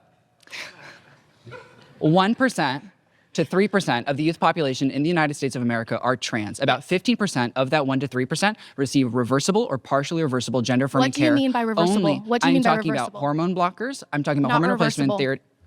It is reversible. In many cases, so I understand. Some of these things are not fully reversible. That's why it's reversible and partially reversible. Some hormone blockers are not fully reversible, but the World Health Organization, the American Medical Association, the American Psychological Association, and the American Psychiatric Association work to set standards and approve that all of these cares are life-saving. What we see is that the vast majority of people who receive this care never end up regretting its care. Do you know what the regret rate for reversible care is in the United States of America for transgender youth? Any rate of it is enough to not do this to children. Do you know the rate? Oh my God, that's so false. I mean, he's gonna bring it up. I don't need to. The targeting of children. Tell me the rate. Do you know the rate? Tell me the rate. Please tell me the rate. The rate is 1%. And do you know what the majority of that 1% rate is? It's due to social stigma and hatred, not actual regret of the care. Listen, and so what we see even is one child decides to detransition, that's enough to not do. Let's look at this fact check. A study published in the National Library. Okay, hold on. What in the fucking both sides is this fact check? Excuse me. Data. Not fucking data. Like what? Hold on. The study published in the National Library of Medicine looked at nearly 8,000 patients and found the regret rate for gender-affirming surgery to be less than 1%. The Society for Evidence-Based Gender Medicine, which you don't know who they are, they're an anti-trans right-wing organization that focuses on discrediting with things. They said, nuh-uh. Largely unknown because studies on the subject use flawed evidence and inadequate follow-up. You gonna fucking substantiate that? Or are you gonna are you going to assert it? Why are we... This is a terrible fact check on Jubilee's part. I'm sorry, this is a bad fact check, okay? You can't use this and then just be like, this group says nuh-uh. What? This. No, it's children not. cannot make decisions. Listen, how can a 12 or 13 you decide you never want to have children? That isn't happening you at all. Can't. That's not you happening. Can't. Hormone replacement therapy isn't sterilization. That's not Hormone true. replacement therapy, Then why do we puberty give blockers Lupron, the same drug we give to children, to pedophiles to chemically castrate them? That's not what's happening. That's not what we're doing. doing. You don't think That's we give Lupron happening. to pedophiles? I don't think we're chemically castrating our young American children. So, all gender-affirming care... Hold on. I don't know a ton about Lupron, okay? My understanding of it is it can reduce sex drive, and it can change chemical imbalances, as well as prevent people from feeling certain forms of sexual attraction or types of gender dysphoria. So the drug Lupron can be used for different things, is my general understanding of it. Now, granted, I don't really know. Like, do we want to, why don't we just look, you know? Let's look Lupron. Just quick look up, okay? Brand name synthetic hormone, various conditions. By reducing hormone levels. It's used for prostate cancer, endometriosis, uterine fibroids. I'm sorry, did you know that we give men who have prostate cancer the same drug that we give criminals who are being chemically castrated? Oh my God! Like, that's the equivalent of the argument you're making right now, okay? You see one scary word, and you say that it's used for this, and then you're making the fallacy of claiming that it's used for this completely unrelated thing, and then therefore that is bad. It can treat premature puberty. Did you know that very often, and this is the case, if children do not start puberty at a certain point, or if they start puberty early, you can actually use puberty blockers to delay puberty so they have it at a more optimal time. You know what I mean? If a girl starts going through puberty at 8 and her body's just not really ready for that type of development with the bone structure and general body that she has, it is a good thing to delay that puberty until she matures more and her body can handle it. Drugs like Lupron can be used for that, okay? So, one Google search. I'm sorry, Google Lupron. Sorry. Okay, let's go back to the video. You have to have a period of time between about 1 to 5 years in which these people are receiving treatment. They are working with medical professionals. You do not even have to go to a psychologist. That is not true. Blair White, one of the most prominent trans women in America right now, said she had to get no psychotherapy. Blair White is proven to spread misinformation online and in the media. Blair White is... Depression is real. Gender dysphoria, I agree, is real. Agreed. But I don't think the way we treat this is by just slapping on hormones. So what happens to anxiety, depression, and suicide rates after a young trans person goes through gender-affirming care? For about a year, it's better. And then after what about that, 10 years? Listen, I don't disagree that sometimes it might be the right decision for someone. In 70% of cases, but for children, suicidality goes down. No one is advocating for child to make decisions by themselves. They're working with their parents to receive parental consent, medical supervision, and they're not happening under the age of 13. And the majority of doctors in all cases in the United States of America are telling people not to have a lot of these crucial surgeries until they do reach the age of 18. Do you know how many people have had surgery in the United States of America that is gender-affirming care under the age of 18 that resulted in any type of surgical transformation of the body? Tell me. Do you know the number? Tell me the number. 0.01%. So at what number do we have to get to show you that this ruined their lives? How many double mastectomies do we need to have? How many young people have to tell you that this care is saving their lives before you care? Listen, it's saving lives every single day. What's the difference between doing it as a child and doing it when you turn 18? What's the difference? What's the difference? What's the difference? Puberty's huge. There's so much of a difference. When you go through puberty, so much of your body and chemical changes so drastically that it creates a lot of the negative experience that leads trans young people to kill themselves. And that is why the World Health Organization, American Medical Association, American Psychological Association, American Psychiatric Association work to agree that they understand that gender-affirming care is life-saving care for young adults, for children, for anyone who needs it. In some cases, and what we're not advocating for. But when you're a child, you cannot make that lifelong decision. You can't make it by yourself. In the fact alone that it sterilizes them, them is enough to say we can't do this until they're 18. It does not sterilize young children. You are just saying things that are scary. No, I'm not. That's not happening. And even people on your side will say that's true. Voted out by the majority. Please return to your seat. Thank you. Oh. Hey, how's it going? Cowboy hat, dude. Thank you very much. I like your pants. Thank you very much. So why are we spending so much time talking about life-saving medical care when every single day we're losing young people to lack of medical care and to gun violence? Okay, well, can I just backtrack? So you initially had said... I prefer to start there. Alrighty. Well, I mean, I have a point I need to address so you can understand kind of where I'm coming from in the argument. Okay, can you answer that question and then we'll get to yours? Go ahead and restate it. Why are we spending so much time talking about life-saving medical care when we're seeing young people die every single day due to a lack of medical care and due to gun violence in the United States of America? So you don't drive a car? Of course I drive a car. But look at how many people die in car accidents every year. That's a really special statistic. But what's important about noting is that the vast majority of people who drive cars are choosing to drive cars. The vast majority of people who are being shot to death by guns are not choosing to be shot by death by guns. The 4 million children who do not have access to healthcare are not. Also, if we talk about this, I hear this all the time. Oh, should we, cars cause car crashes and people die. Should we ban cars? No, but we regulate the fuck out of cars. Are you kidding me? You have to have a very rigorous license to drive a car. You have to go through driving tests. You have to go through various types of tests in order to get it. You can get your license suspended and taken away for fairly minor infractions at certain points. Every single car has a license plate on it. We can track every car at any point. Not the case for guns. So this argument about cars is ridiculous. We have very stringent regulations on who can drive a car. We have laws about people wearing seatbelts. We have laws about how many people can be in a car, where they can be. Kids have to be in a certain booster seat for certain for at certain ages. So this is just a terrible comparison and a terrible argument. Choosing to not have access to health care, they are more likely to die, however, because of a system that they were born into, and that's not fair. That's deadly. It's harming young Americans every single day. Life's not fair, so children should get shot in their classrooms and not have the medicine they need. No, but they should also have the right to protect themselves in their own home or in their own community. You should have the right if somebody comes into your house. Children are being shot to death every single day by assault rifles designed by the military. Yes, and how many people have their homes broken into and they don't know how to protect themselves, or they don't have the ability to? Tell me the statistic. No, I'm asking you that question. Gun violence in the home leads to more death in that home without burglary. This is true. What you're seeing is that if you own a gun in your own house, I'm forgetting the exact statistic, but I think it's 3 times more likely that weapon will be used against someone in that house than it will be to prevent an intruder or something like this. This idea of like self-defense or the heroic home intruder, you're gonna save the day with your firearm is largely just is a myth, entirely a myth. If you want to keep your home safe, don't have a gun in your house. That's just what the statistics show. So I'm just saying, facts over feelings, right? Violence in America goes up because there are more guns in America. There are more assault rifles in America. There are less restrictions that help people who should have guns. And now we're saying, oh, you know what? Everyone have a gun. Let's all have guns. There are more guns in the United States of America than there are people. What there are not is people that are receiving chemical castrations and being sterilized, like other speakers in the circle are saying. Gender-affirming care is medically proven to be life-saving care. And they're working with psychologists, psychiatrists, doctors in all the cases. I am saying that you and I, right here, have no idea what is best for a child in Illinois, in Utah, in Florida. Their parents do, they do, their medical professionals do. And the more that we get in the way of their choice making, we're infringing on parental consent, we're infringing on medical privacy, we're preventing young people from receiving life-saving care. You just said their parents have the right to make those kinds of choices. To help them make those choices. But isn't your party the one that says if a kid says that they're gay at school, that the teacher shouldn't go and tell the parent?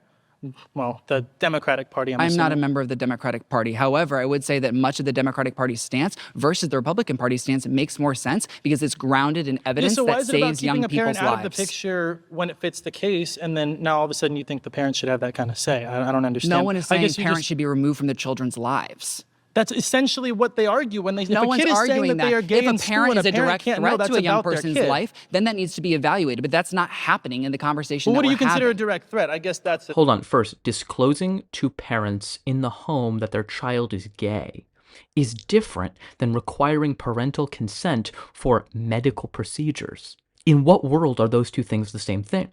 Sexual orientation doesn't require any medical intervention necessarily.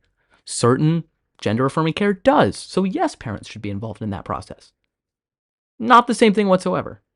How many trans people are transitioning without the support of their parents?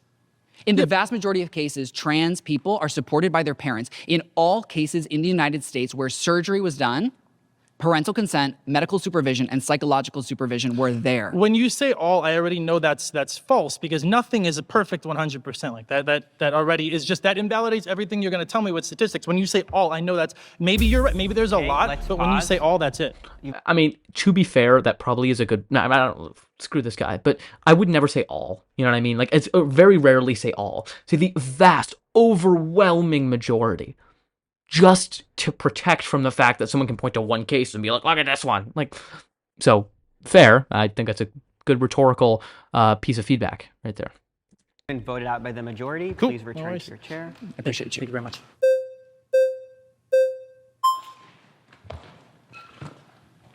Hi. How you doing, man? Joshua. How does LGBTQ plus acceptance harm more young Americans than gun violence and healthcare costs? So, define harm. What does harm mean to you? To me, harm would mean reducing quality of life or ending the life. Okay, so the word of harm, it doesn't have to necessarily mean physically.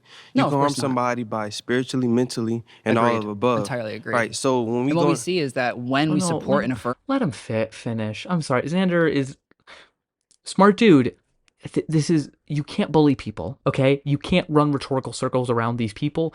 You don't make them look dumb by talking at them. You make them dumb by lining them, like just leading them down a set of questions where they make themselves look dumb. Or I don't like the word dumb because that's pejorative.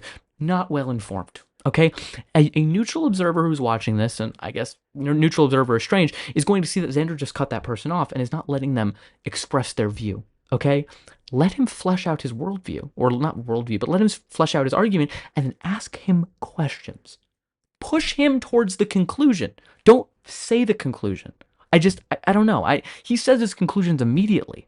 Draw it out more. You know what I mean? Like, I think that's much more effective. LGBTQ plus acceptance, depression rates, anxiety rates, and suicidality rates go down significantly. 60% is the rate of change in suicidality rates when we see LGBTQ plus people being accepted. Suicidality. Honestly, that's not necessarily true, because it's 100% true. It's a medical fact.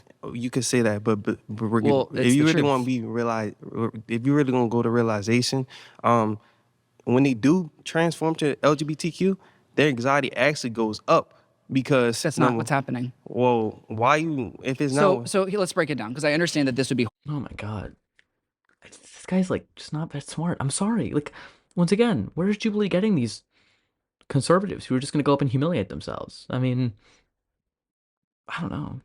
Horrible, and it's very scary, and the talking point gets out there a lot, and it's very confusing. What's happening is that LGBTQ plus young people experience higher rates of depression, anxiety, and suicidality because of the way they're treated in society, and that's a medical fact that's been studied for years. What we see is that when there is more queer and trans representation, more queer and trans discussion, more queer and trans affirmation, that those suicide rates, depression rates, and anxiety rates go down. And so if it was innate within the queer and trans identity to be depressed and anxious, the more queer and trans discussion there were, the more queer trans people there were, the more that we would see anxiety, depression, and suicidality. Instead, what we see is that it is only when we accept, affirm, and educate about LGBTQ plus identities that these rates go down, because it's not a symptom of being queer and trans, it's a symptom of hatred, it's a symptom of anti-LGBTQ plus policy, which is harming young Americans. So explain about the LGBTQ plus. Well, no. What do you think about what I just said? Yeah, no, I agree. Fantastic. But explain about the plus though with the LGBTQ plus, right? LGBTQ plus stands for the fact that, for example, intersex people, they don't have a letter in LGBTQ. Asexual people, they don't have a letter in LGBTQ. See, it's hard to say. I would say queer and trans. I think queer is an all-encompassing term, and trans is inclusive as well. Let's talk about intersex, right? So intersex itself. LGBTQ plus. Well, intersex itself, right?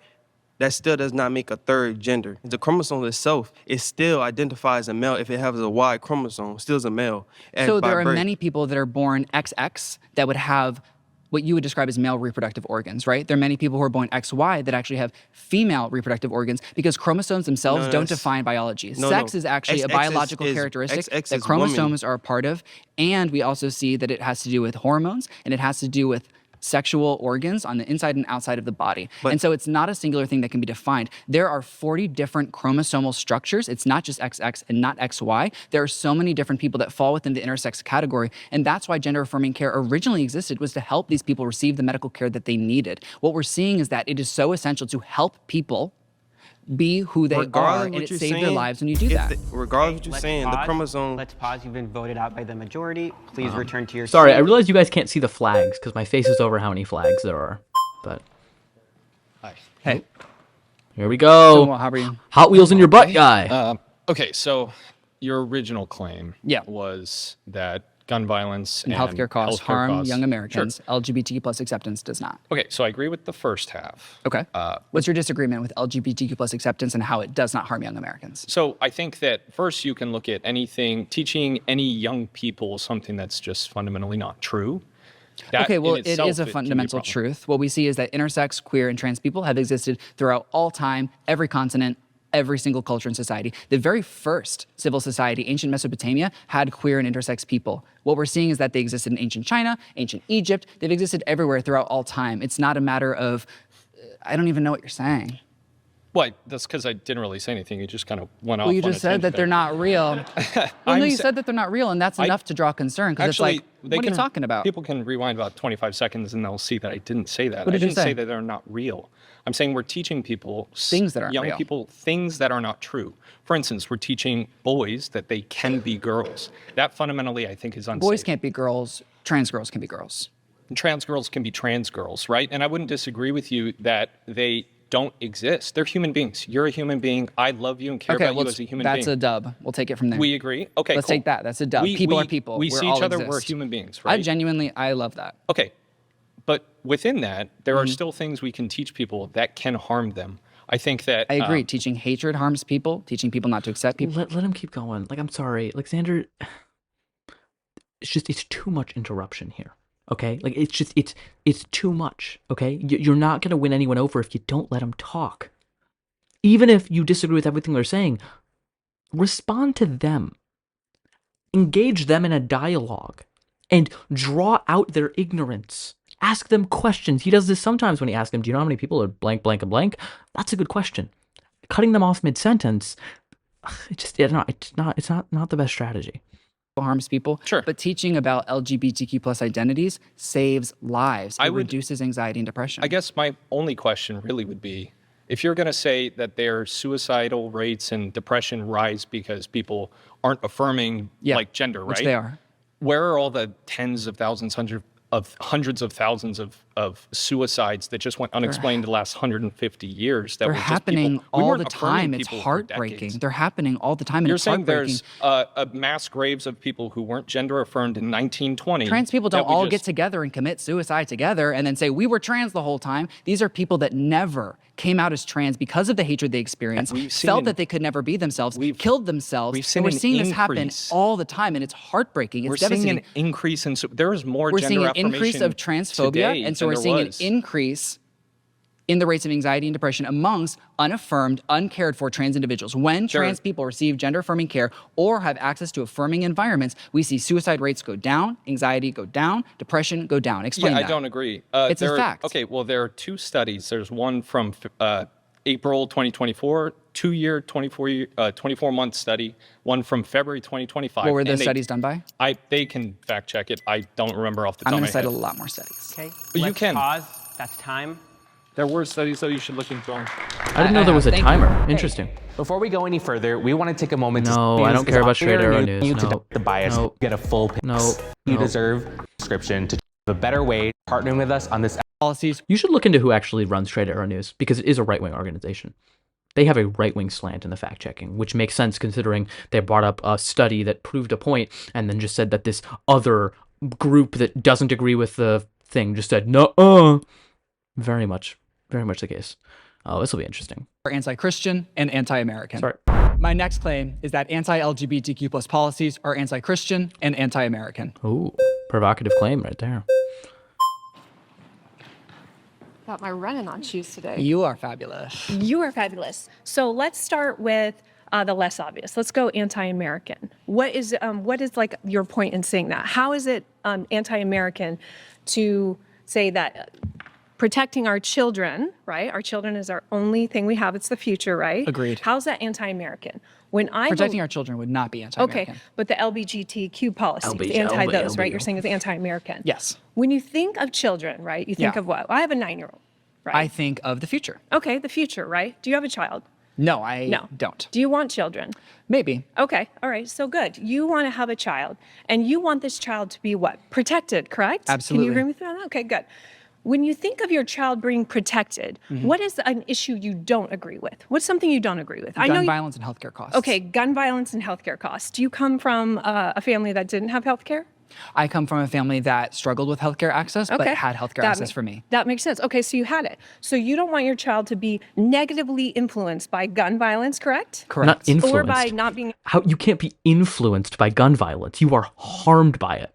You are killed or injured by gun violence. This is the problem, is in order to make the parallel that she's going to make, because she's going to say that LGBTQ ideology is influencing children, just like gun violence is influencing children. I'm sorry, the bullet from the gun didn't influence their body. It maimed it. It destroyed their body. Like, what? There's no comparison here. Like, what distorted view do you have to be in to say that gun violence influences children? I guess it influences them to no longer be alive. What? Will have access to healthcare. Absolutely. So if there is an agenda, and I know you say there's not an agenda, but if there is a mass media awareness that's pushing a narrative of saying, and we kind of see it, right? Guns in all the movies, right? Yeah. Guns in the music videos, guns in this, rap, hip hop songs, all the stuff. You'd probably not want your child to be exposed to that, correct? No, I would make sure they're educated about what guns are, and I would make sure they're accessing this information in age-appropriate age. That's a false comparison because... Why is that a false comparison? Guns aren't people. Okay. And people in their intrinsic identities aren't murderous. Guns are designed to kill things. Yes. LGBT+ people are designed to exist and live and love and they're earn humans, money correct? and work and be people. Yes. Okay, they're humans. Absolutely. All right, so let's go with that. We'll take that angle. So you're talking about humans, and you're saying that humans are designed to be themselves, right? And intrinsically themselves. Yes, we're getting so far away from the claim, No, though. we're coming back because you're talking about anti-American, and I said I gave you that example of guns. So for me as a mom, I don't want my child, and I'm just going to say the alphabet community because it's easier than LGBT. What about queer and trans? I think queer and trans is easier. Queer and trans. All right. So I don't want my son exposed to queer and trans. You didn't say you don't like the word agenda. I'm trying to be nice and queer and trans people. Queer and trans people. Okay. I don't want him exposed. Oh, that's great. I don't want my kid to be around queer and trans people. I love how you just shoehorned in the bigotry for her, because that's what she wants to say.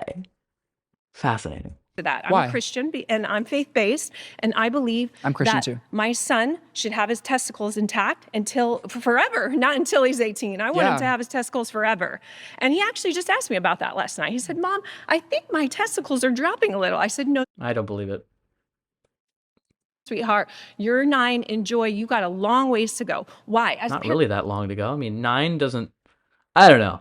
I'll take things that didn't happen for 100. Like, nice anecdote, nice little convenient thing you can say, but no.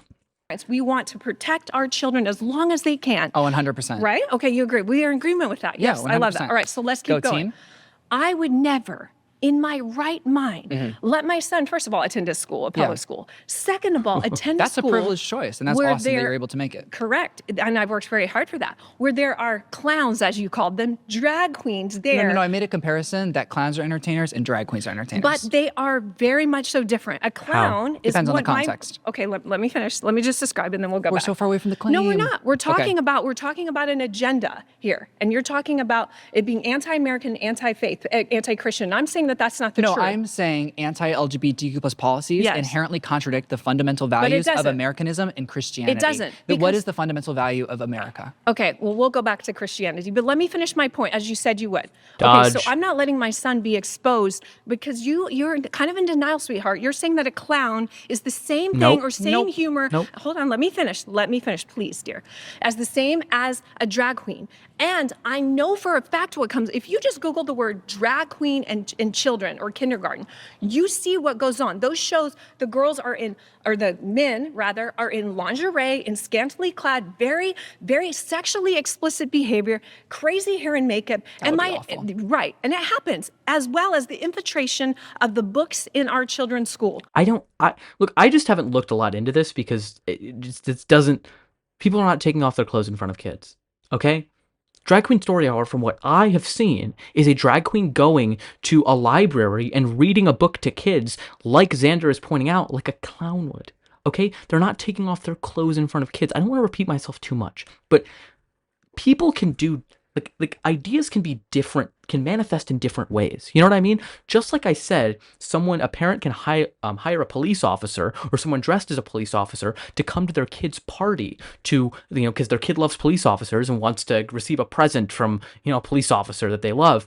That can exist. And also bachelorette parties, and those women can invite people dressed as police officers who are strippers and take their clothes off. The existence of the latter group does not mean that the former group is somehow invalid or shouldn't exist. No, we should never have individuals who dress up as police officers and go to kids' birthday parties because in bachelorette parties, they take their clothes off. It's like, no, the easy solution to this is police officers who go to kids' birthday parties don't take their clothes off. If they go to bachelorette parties, they probably do. Same thing with drag queens. If drag queens are doing drag queen story hour up in front of children, keep your clothes on. If they're doing provocative shows that are 18 plus, yeah, do your drag show. It's different. They're different domains for different people. Now, if the claim, if the claim is correct that she's making, which is that like these people are in lingerie in front of children, then I'm against that. Okay, but what I'm saying is I just don't see this as being a prevalent thing at all. Every image I see of drag queen story hour, is a drag queen dressed in full clothing in front of children, just reading them a book or talking to them, which is fine. Okay, so just want to point that out and reiterate that because I already made that point. These trans books are being put into our kids' school. I know for a fact. That's why I pulled him. I saw these books in there. You said yourself, if you had a child. I'm sorry, your son is so weak, or you don't feel like confident enough to teach your son that there are different people with different identities that exist? Like, this is insane. You think your son is going to read this and become gay? Like, it's just exhausting. It's just exhausting with these people. Like, are you that fragile, or do you think your children are that fragile, or you have not taught them critical thinking skills or to think through these issues that they're going to see something and think they're that? I'm sorry. Did your son read Clifford the Big Red Dog and think now he's a big red dog? Maybe he did, that's fine, but like, at this age, no. Just because something exists doesn't mean your kid has to be that thing. So, I don't know, it's just tiring. You would not want him exposed to things that you didn't approve of, or you'd want him to be, quote, educated as to what is right. Why do we have to educate children to mental health challenges when men decide to castrate themselves and take off their genitals and reattach new genitals, and then they demand equal rights? That's not okay. And I'm not letting my child get exposed to that. That is anti-Christian, and that is anti-American. Okay, so I don't find that to be a claim that addressed my claim at all. Okay. I would say that the fundamental value of Americanism is freedom, and the fundamental value of Christianity Freedom is to love, what? and anti-LGBTQ policies are contradictory to both of those Okay, beliefs. But back God to your is love. point, because you took us there, Okay. the majority of drag queen book hours have never had a reported incident. In fact, there's no pattern of reported incident, and there are cherry-picked incidents where bad people did bad things, not because they're drag queens, but because they're bad people. And So those why are we incidents allowing occur it? in So less why than are we 1% of even places. allowing this? So what I would say is that drag queens have no statistics. One adult dressed in a police officer costume went to a kid's birthday party and whipped his dick out. Therefore, we can never have anyone ever dressed in a police officer uniform go to a kid's birthday party. That's the lunacy of this argument. That's what she's saying. So, no. If people take their clothes off in front of children, regardless of whether they're drag queens, clowns, police officers, firefighters, anything, they should not be able to do that. That doesn't mean that we prevent any of that from happening. Like, stop bad people from doing bad things, as Zander said. Good point. Correlation with pedophilic behavior, with sexual violence, or That is not true. hold up in the club, Okay. or in sexually exposing themselves to children. I don't go to club. What I think about, clubs are you fun. said Okay, we're getting so far away. American and faith-based values. Let's go back to that. Oh. American faith-based values. Why the trans movement is not that, or is antithesis of that? Trans people are people. What I'm telling you is that if your child is exposed to trans and queer individuals, they're no more likely to decide to become trans or queer. Not true. Nope, it is true. It Not is true. statistically proven. It is so true. It is data driven. It is Okay, medically keep going, proven. keep It is going. psychologically I'll let you proven. believe It your is life. proven. Go ahead. No, it's proven by hundreds Go of ahead. thousands of people, and I have no idea why you believe when you're not educated on the subject. Not that- educated. well, no, not in a you don't know what you're talking about way, but in a I you do, need a dear. medical professional. You need a psychological professional don't need to one, but address you this might. care. No, to address this care. What I'm saying is that your child is not endangered by witnessing That queer is and trans not true. existences. It is true. That is not It true. is Let me give you true. an example. Prove I'll it. give you Okay, one. let's pause. You've been voted out by the majority. Please return to Thank your you. chair. Thank you. Hope you don't hate me. Hope you don't hate me as much as she hates trans people. There you go. Oh, we got big red tie, power tie. Nice to meet you. Tight suit. Thank you. So, first off, I would like to say that your question, I think, is worded very, how do I put it? It's not a question, but I'm saying anti-LGBTQ plus policies are anti-Christian and anti-American. Which would you like to start with? So, can you define for me what anti-LGBTQ is? Yes, policies that are against the LGBTQ plus community, hence anti. Anti. Okay, so could you tell me what it means by against it? Like, could you give me an example of legislation that is anti-Christian, that is also anti-LGBTQ? Can you give me examples? I would say because I am a Christian and I'm LGBTQ, policies that go against me are anti-Christian. And I would say because they contradict the fundamental values that we were taught as Christians, that they are anti-Christian. So a couple of things. One, we were told to follow the Holy Spirit beyond the text. We were told that throughout life, while God's word is perfect and true, man's interpretation and understanding of it is not. For example, slavery, can we agree that's wrong? Yes. Interracial marriage, can we agree that's beautiful? Yes. Fantastic. I think you had to think about that one. He had to think about that one for a second too long. Hold on, can we watch that again? Can we agree that's wrong? Yes. Interracial marriage, can we agree that's beautiful? Yes. Fantastic. Ooh. Can we agree that we both should be able to eat shellfish and pork? Yes. Fantastic. We continue to evolve our understanding when we have new information and perspectives. Jesus Christ incarnated not to tell us follow the Bible, but to help us understand it better. We once understood eye for an eye. Now we know it's turn cheek for cheek. And we were also told to measure people by their fruits. LGBTQ plus people bring love into the world. They benefit the economy. They bring safety into the world, while anti-LGBTQ plus policies are proven to bring more death, more anxiety, and more depression. I'm not saying I don't understand your fear and concern. I'm saying when I rely on the data, the evidence, and the professionals, these policies... Here's the problem. He hasn't presented any fear or concern. So what I see, because I want to put myself in the position of the guy who's debating him, just for sake of argument, and I think it's a cool exercise. What I immediately think, and maybe an observer that's sympathetic to his view, is saying, look, hey, I didn't say fear. I didn't say concern. I merely just asked you what are LGBTQ policies. So what he's doing is he's ascribing everything that he's heard from other people to him. Now, granted, I think it is probably undoubtedly true that this guy, if he's there right now, and is like disagreeing with this, he probably has it. But Zander hasn't let him flesh it out. So right now what Zander's doing is he's accusing him of something that he just hasn't said. Let him say it. I'm not saying you're wrong, Zander. Zander is right. This guy almost certainly has fear of the LGBTQ community, or is like scared of it, or like, has concerns about yada, yada, yada. Have him say that first before you make a claim that he is fearful or has concerns, because otherwise you just look like you're ascribing positions to him that he hasn't articulated. And that's not a very good look optically. So just pointing that out. He's killed children. I do not believe so. But they do. So looking at Christianity, because you're the one who brought it up, in Matthew 18:6, Christ says, if any of you causes one of these little ones to stumble, it is better that a millstone is tied around your neck and you drown in the depths of the ocean. Yes, absolutely. Right? Not that they should be, but it's better off that they would be.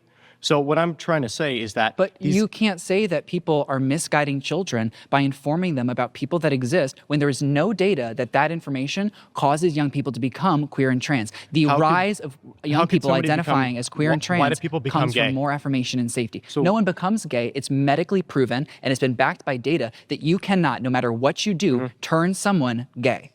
You can't do it. How are they gay then? It is a biological characteristic. So it's like from what I see, it's a combination of biological and social factors. I mean, there's not a gay gene, for example. It's not entirely biological. I mean, we see this very clearly. For example, there can be identical twins, and one of them can be gay, and one of them cannot be, despite sharing identical genes. So there's some component of socialization here, and there's also, I think it's also some component of hormone levels during pregnancy can have some effect. Granted, I'm speaking way out of my depth here because I'm speaking on general things that I've heard. So of course, do not take anything what I'm saying in this at all. Anything I'm saying as the definitive truth, okay? Look into it. I could be wrong. I think I was slightly misguided on the gun violence study from before. I was talking about a different study. They were talking about a different one than I was. So, like I say, but I think it's a combination of biological and social factors. Regardless, it doesn't matter if being gay is a choice because being gay isn't wrong. You know what I mean? Like it doesn't. The only reason it would matter if it's a choice is like if we should encourage people not to be that. But it's not wrong, so it's like this wholly irrelevant question. It just doesn't matter.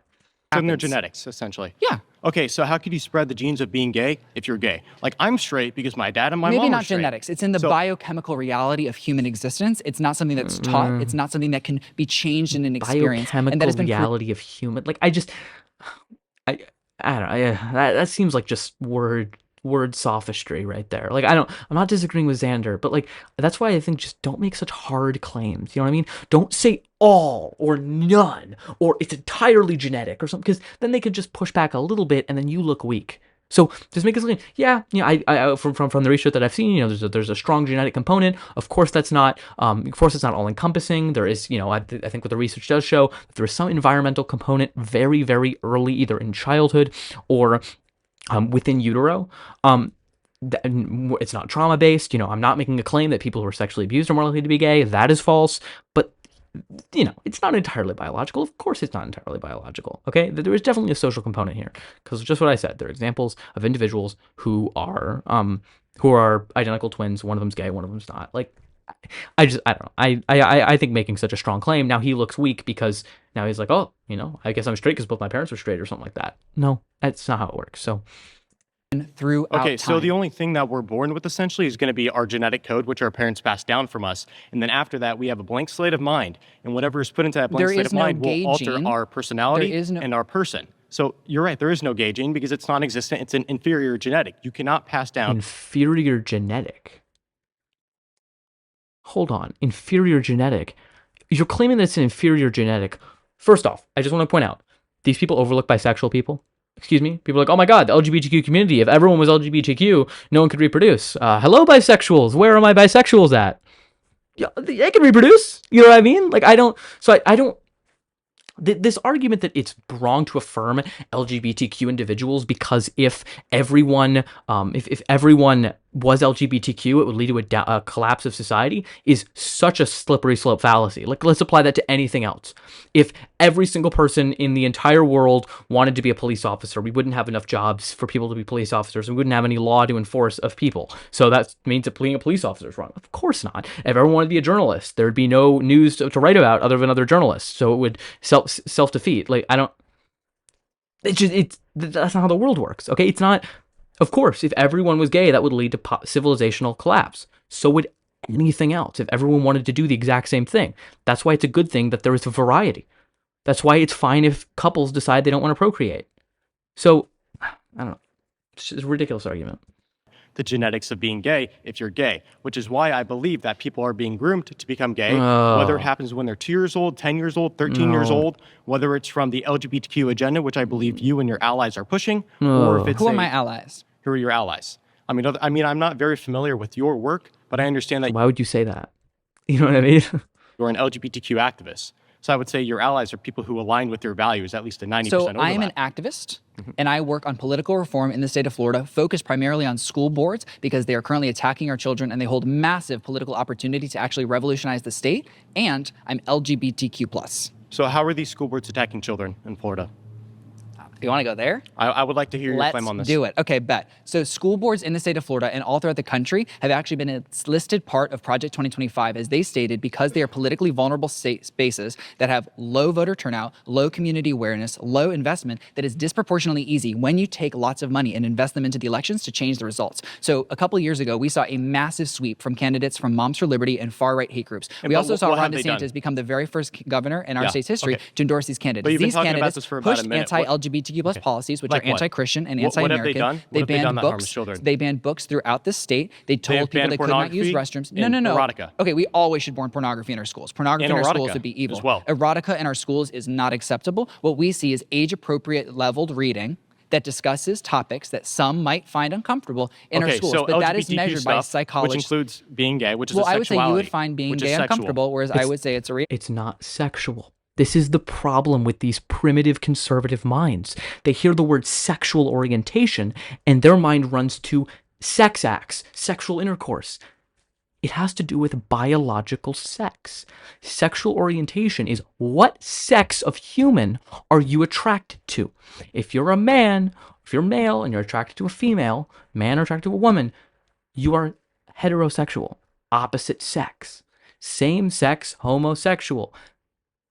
Talking about sexual orientation is not talking about sex. talking about who you're attracted to. What sex of individual are you attracted to? That'd be a little bit oversimplistic just because there are individuals who identify outside of male and female. This is a large controversy that I don't really want to wade into. For example, like, I don't know, like if our people are non-binary, but they're assigned female at birth, and they're dating someone who's also assigned female at birth, that a lesbian relationship because they don't identify as women. Can a trans woman be a lesbian? I don't know. These are a lot of complicated questions that, frankly, I'm just very much out of my depth in, because I'm a straight white guy, so they just don't really pertain to me, so I leave it alone, which is what I think we should do. But these people just don't understand language, and I think it's important to point that out. And I would say that someone should be able to read about it. Homosexual, which is a sexual thing. That is erotica. Because you're talking about no, sexual being queer things. isn't inherently sexual. I'm not having sex with you right now because I'm LGBTQ+. Correct. I'm sitting at a table having a conversation with you. Okay, Correct. so earlier you tried to claim that gay pride parades were not inherently sexual. Here we go, it's changing it. Let's pause. They're there. not. We've been voted changing out. it. All right. Thank you.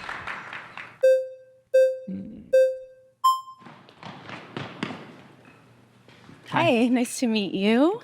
Okay, so I want to talk a little bit more about the anti-Christian. Yeah. I don't want to speculate too much. I think this is all a farce in terms of who runs to the chair, because otherwise people on the other side of the room would never get there.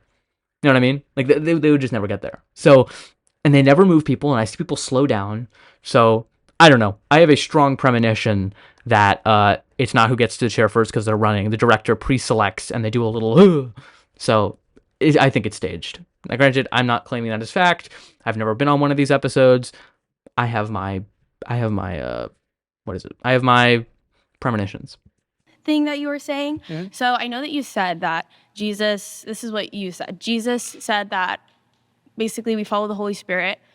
Does that mean that we can do whatever we want? No, or of course not. what are the rules? Because within Christianity, there are a set of rules. Obviously, we're sinners, we're not going to follow them.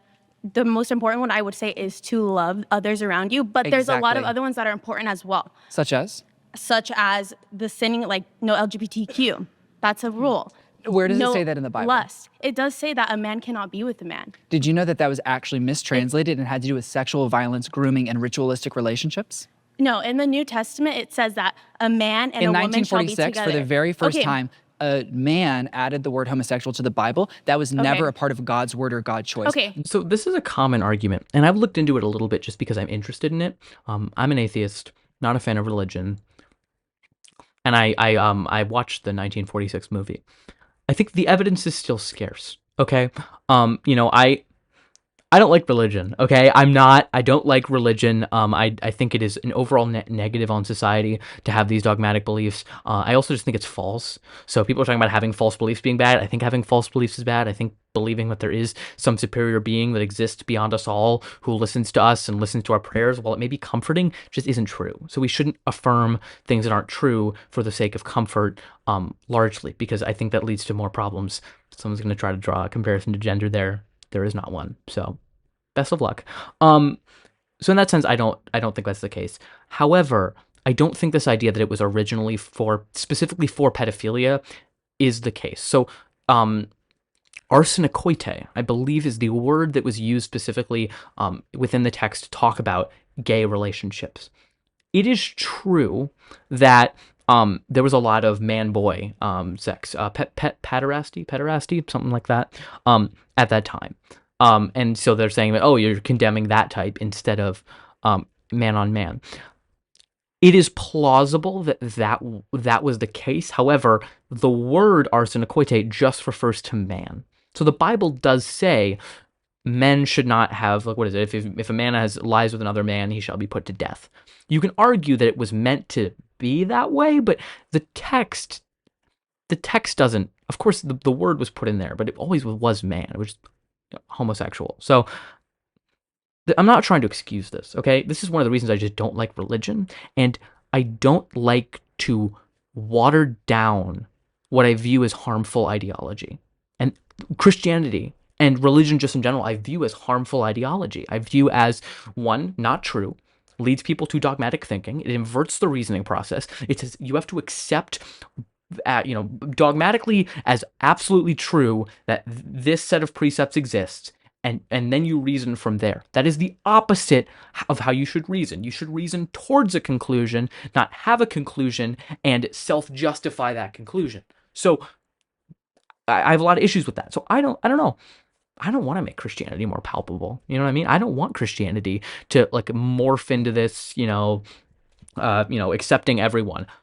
Frankly, I think Christianity is bad. I do think that it condemns gay people. I think that's something that makes it bad. I think the Bible is filled with heinous, horrendous things. And instead of trying to make excuses for all of the terrible things that happen in the Bible, instead of just like trying to water it down and take all those out, let's just throw the entire book out. Okay? We don't need that in order to love thy neighbor. Okay? Like that is already a thing. Okay? We don't need that book to tell us to love thy neighbor. Okay, there are goods. I'm not saying there's not goods from religion, but I'm saying that we can get a lot of those goods without all the nonsense that comes with it. So, look, if you're religious and you're watching this, I'm not trying to attack you. I'm not saying you're doing anything wrong.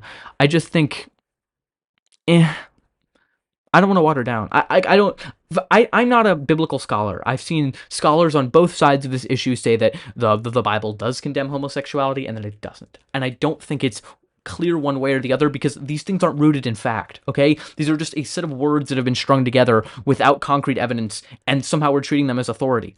Okay, fine. The Bible condemns homosexuality. I don't give a fuck, okay? I don't care.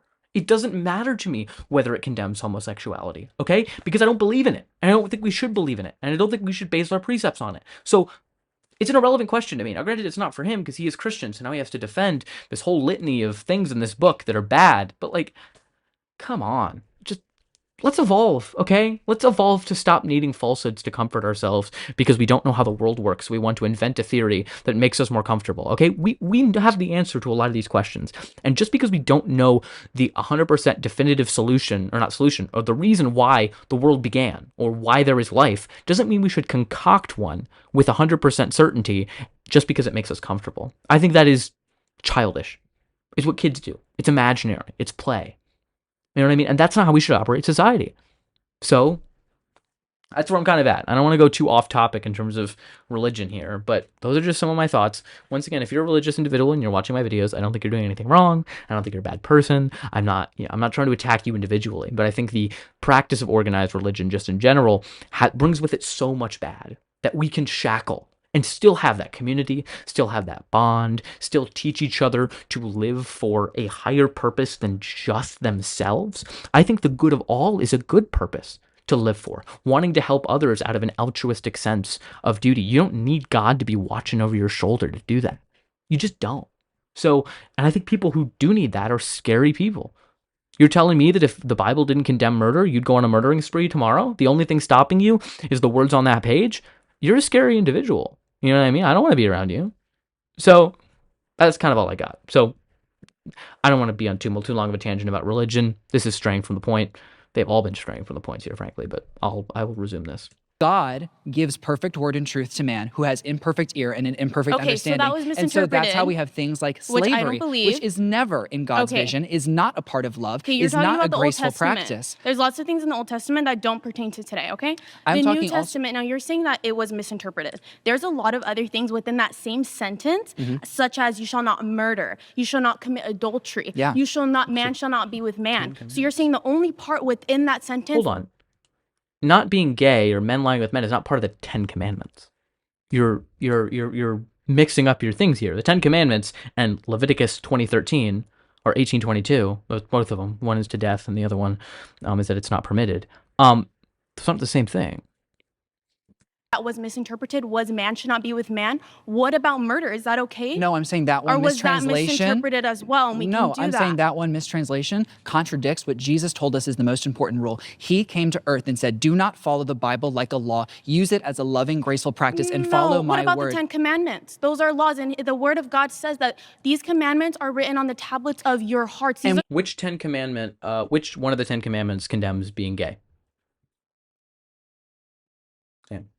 What he told us through John 16:12 is that I cannot bestow all knowledge upon you now. You will learn more, you will experience more, and you will develop. Women have rights now, and even in the New Testament, they were disrespected, belittled, and they were not given these rights. And so what we're seeing is that we as people are imperfect beings. And the more that we develop our understanding, educate ourselves, meet new people, and follow the most important law, which is to love one another. What about the other laws? What about we shall not commit murder? Is that okay? Because you're disregarding the other laws. This is the problem. This is why I'm saying throw the book out. Okay? We don't need the book to know that murder is wrong. And if she's claiming that if we accept the book, we have to also claim that being gay is wrong if we want to accept that murder is wrong, okay, that's a shit book. Throw out the book. That's creating a terrible dichotomy that I don't accept. Okay? Cool. Awesome. Yeah, the book condemns murder. It also condemns being gay. Okay, I don't need the book because I know that murder is wrong without having to read it in a book. I just know it. So that's all I got. I'm sorry. And can I just say something? I think it's great that you're Christian. I don't think, if you're a sinner, you can't be Christian because that's not what the Bible says. We're all sinners. The Bible says, come as you are and you can be a Christian. But I don't believe that you're following Christ I am following Christ. You may let be me a make Christian, the point. but the thing is that you're hindering your walk with God. Let you're me make hindering the your point. relationship with First God. of all, my walk with God is between me and God. And This is the problem with these people. You know what I mean? They're so self-righteous. They're so like trying to tell you that you're doing their religion wrong. Like it's so weird, paternalistic. Like this is what this stuff, I don't know. Like in what other area do we see this really? You know what I mean? Like if we're talking specifically, like I'm just trying to think like, do individuals in sports teams do this? I mean, I guess kind of. Like, you know what I mean? Like I'm a Brewers fan. I don't go around telling other Brewers fans that, you know, they're not following the Brewers correctly because they don't think Jackson Chourio is the greatest player. Like this is cult-like behavior and it's just fucking weird. Okay? These people are weird. A lot of them are weird. Not all, probably not most. Okay, I'm not making the claim that everyone who ascribes to an organized religion is weird. Okay, but this type of proselytizing and self-righteous grandstanding is just, ugh. It's just, this makes me more turned off to anything that this woman is going to say about religion from the start. Okay, I don't know.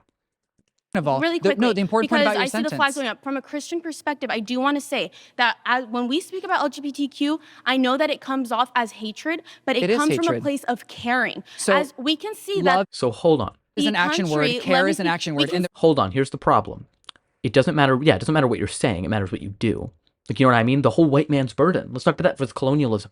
We're not oppressing these people who live in their countries. We're doing it for their own good. You know, we're trying to spread this love of Christianity on these mission trips and things like that. No.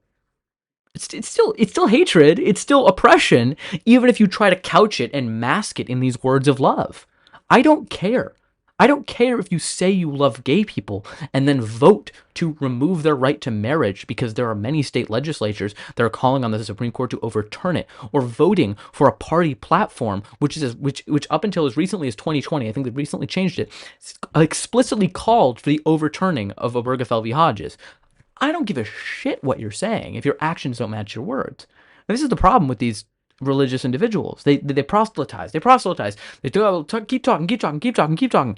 I don't care. I don't care. I care how you vote. I care how you actually treat others, not how you say that you feel and treat others.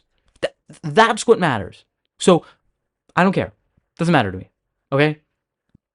That the country is going downhill. When we look back from the beginning of time till now, it's going downhill. And what's changing? And people are affirming transgenderism. People are affirming the gay people. So what is changing? That's changing. And as we see that happen, correlation, causation. Like, what the fuck? Society's going downhill. You know, people are earning less money. Let's blame the trans people. Like, what the fuck goes through these people's minds? It's just exhausting. I don't really know what to say about this. Like, this is why education is so important, and this is why the right is anti-education. This is why they're trying to abolish the Department of Education, because your school hopefully might teach you the fallacy of correlation causation, and might tell you that just because two things are happening at the same time doesn't mean one is causing the other. Just because our society is going downhill, which I would agree with, doesn't mean just because trans people exist and are becoming more comfortable expressing themselves means that they're causing it. Like, it's so stupid. It's so dumb. But that's the thing. Trump says he loves the poorly educated. And he wasn't lying. That might have been the most truthful thing that Trump has ever said, is saying that he loves the poorly educated. Most truthful thing that man has ever said. Because it's correct. They want to keep these people dumb. They want them just enough knowledge to follow along and do their jobs, but not smart enough to question why they're not getting more money. They want workers just smart enough to do their jobs, but not smart enough to ask, why do I have to do this to make a living? That's what's going on. So, ridiculous. We see less suicide, less depression, less anxiety. Suicide is going amongst up. queer and trans people who are affirmed and receive gender-affirming care. Suicide rates don't go up. Amongst young people in a failing country with a failing healthcare system that denies them mental care, It does go up. That's then we so see wrong. no mental health care is the reason suicide rates are going up. There's no access to it in the United States. Gender-affirming care is proven to lower suicide rates. What you said about that one sentence in the Bible that we have to go back to, the reason I believe we shouldn't murder people is because it's in clear alignment with God's greatest rule, love everyone. Hating LGBTQ plus people. This is the problem. You know what I mean? Like, I even disagree with that. I don't think you should murder someone because the book tells you not to. I don't think you should murder someone because murder is a bad thing. Murder makes society go downhill. I intuitively know that murder is wrong. If God commanded you to murder someone, would you? You know what I mean? The fundamental and foundational like morality for Christianity is so flimsy, but they mask it behind this objectivity that somehow they can do it because they posit a God, because they put a God forward. That's just not how it works. I don't know. Like, I would just ask someone who says, like, the reason we don't murder people is because it's in direct contradiction with God's will. Okay, so if God happened to think differently and God said, go, smash babies' heads against rocks, you do it, right? You do it. If you say no, then it's not God's word, because then maybe God's recognizing some good higher than himself. Is it just classic Euthyphro's dilemma? Are things good because God commands them, or does God command things because they're good? Either way, it's a shaky moral system. So, I don't know. I think it's weird. I think it's weird to couch your ethics in Christianity because it almost has like a, I'm only doing this because I'm not permitted to do otherwise. And if the only reason you're not harming me is because your book tells you not to, I'm a little worried. It's like, I don't know, like it gives me the same vibe as like 40-year-olds who date 18-year-olds, and it's like, the only reason you don't date 17-year-olds because the law doesn't allow you to. Like, you know what I mean? Like, you shouldn't want to murder people regardless of what the law or authority says on it. You should not date underage people as an adult, not just because the law doesn't tell you to. Like, it's like it's the wrong reason. You know what I mean? Like, if someone says, "Yeah, I'm not a pedophile," or like, "I'm not," that's a bad example. I don't murder people because it's illegal to do so. You'd be like, or I don't know, like, I don't sexually assault people because it's illegal. I'd be like, huh? That's what's stopping you? I am worried. I am worried if what is stopping you from murdering people that your ancient book tells you not to. Because all that has to happen is some clever, charming person to come along and twist that word to do harmful things. And then you're in lockstep because you believe it's backed up by the infallible word of God. That is a shaky foundation, and that is why religious groups are so easy to politically mobilize, because you tie what is so integral to them, their religion that they view as fundamental to who they are, to a specific political ideology, and thus they feel persecuted against anything otherwise. I don't want to go on too much of a tangent, but that's just, It's in clear contradiction. I can talk to you about that. Because of that, hold on. I am continuing to follow the Holy Spirit and learn new things and extend grace, faith, and love to all. And that is how we included more rights for more people throughout history. Why would we stop with LGBTQ plus people? That if someone is living in a life that is leading to destruction and we applaud them, do you think that's love? And we accept them and say, this is good, even though we know for a fact if someone's leading a life of destruction, your life is going to lead to destruction. Point them out now. Your life is going to lead to depression. How? Love is telling the truth even when it's hard to hear. I if your agree. house is on fire, I need to tell you to get out. And the truth is, the number one place queer and trans people experience the hatred that causes their suicide, depression, and anxiety rates to increase is actually hateful rhetoric from the Christian church. The number one population that is homeless in the state of New York are queer and trans young people who have been disavowed by their Christian families. Okay, and Jesus Christ would go to those people and help them. Let's pause there. You've been voted out. Okay, thank you. I appreciate you.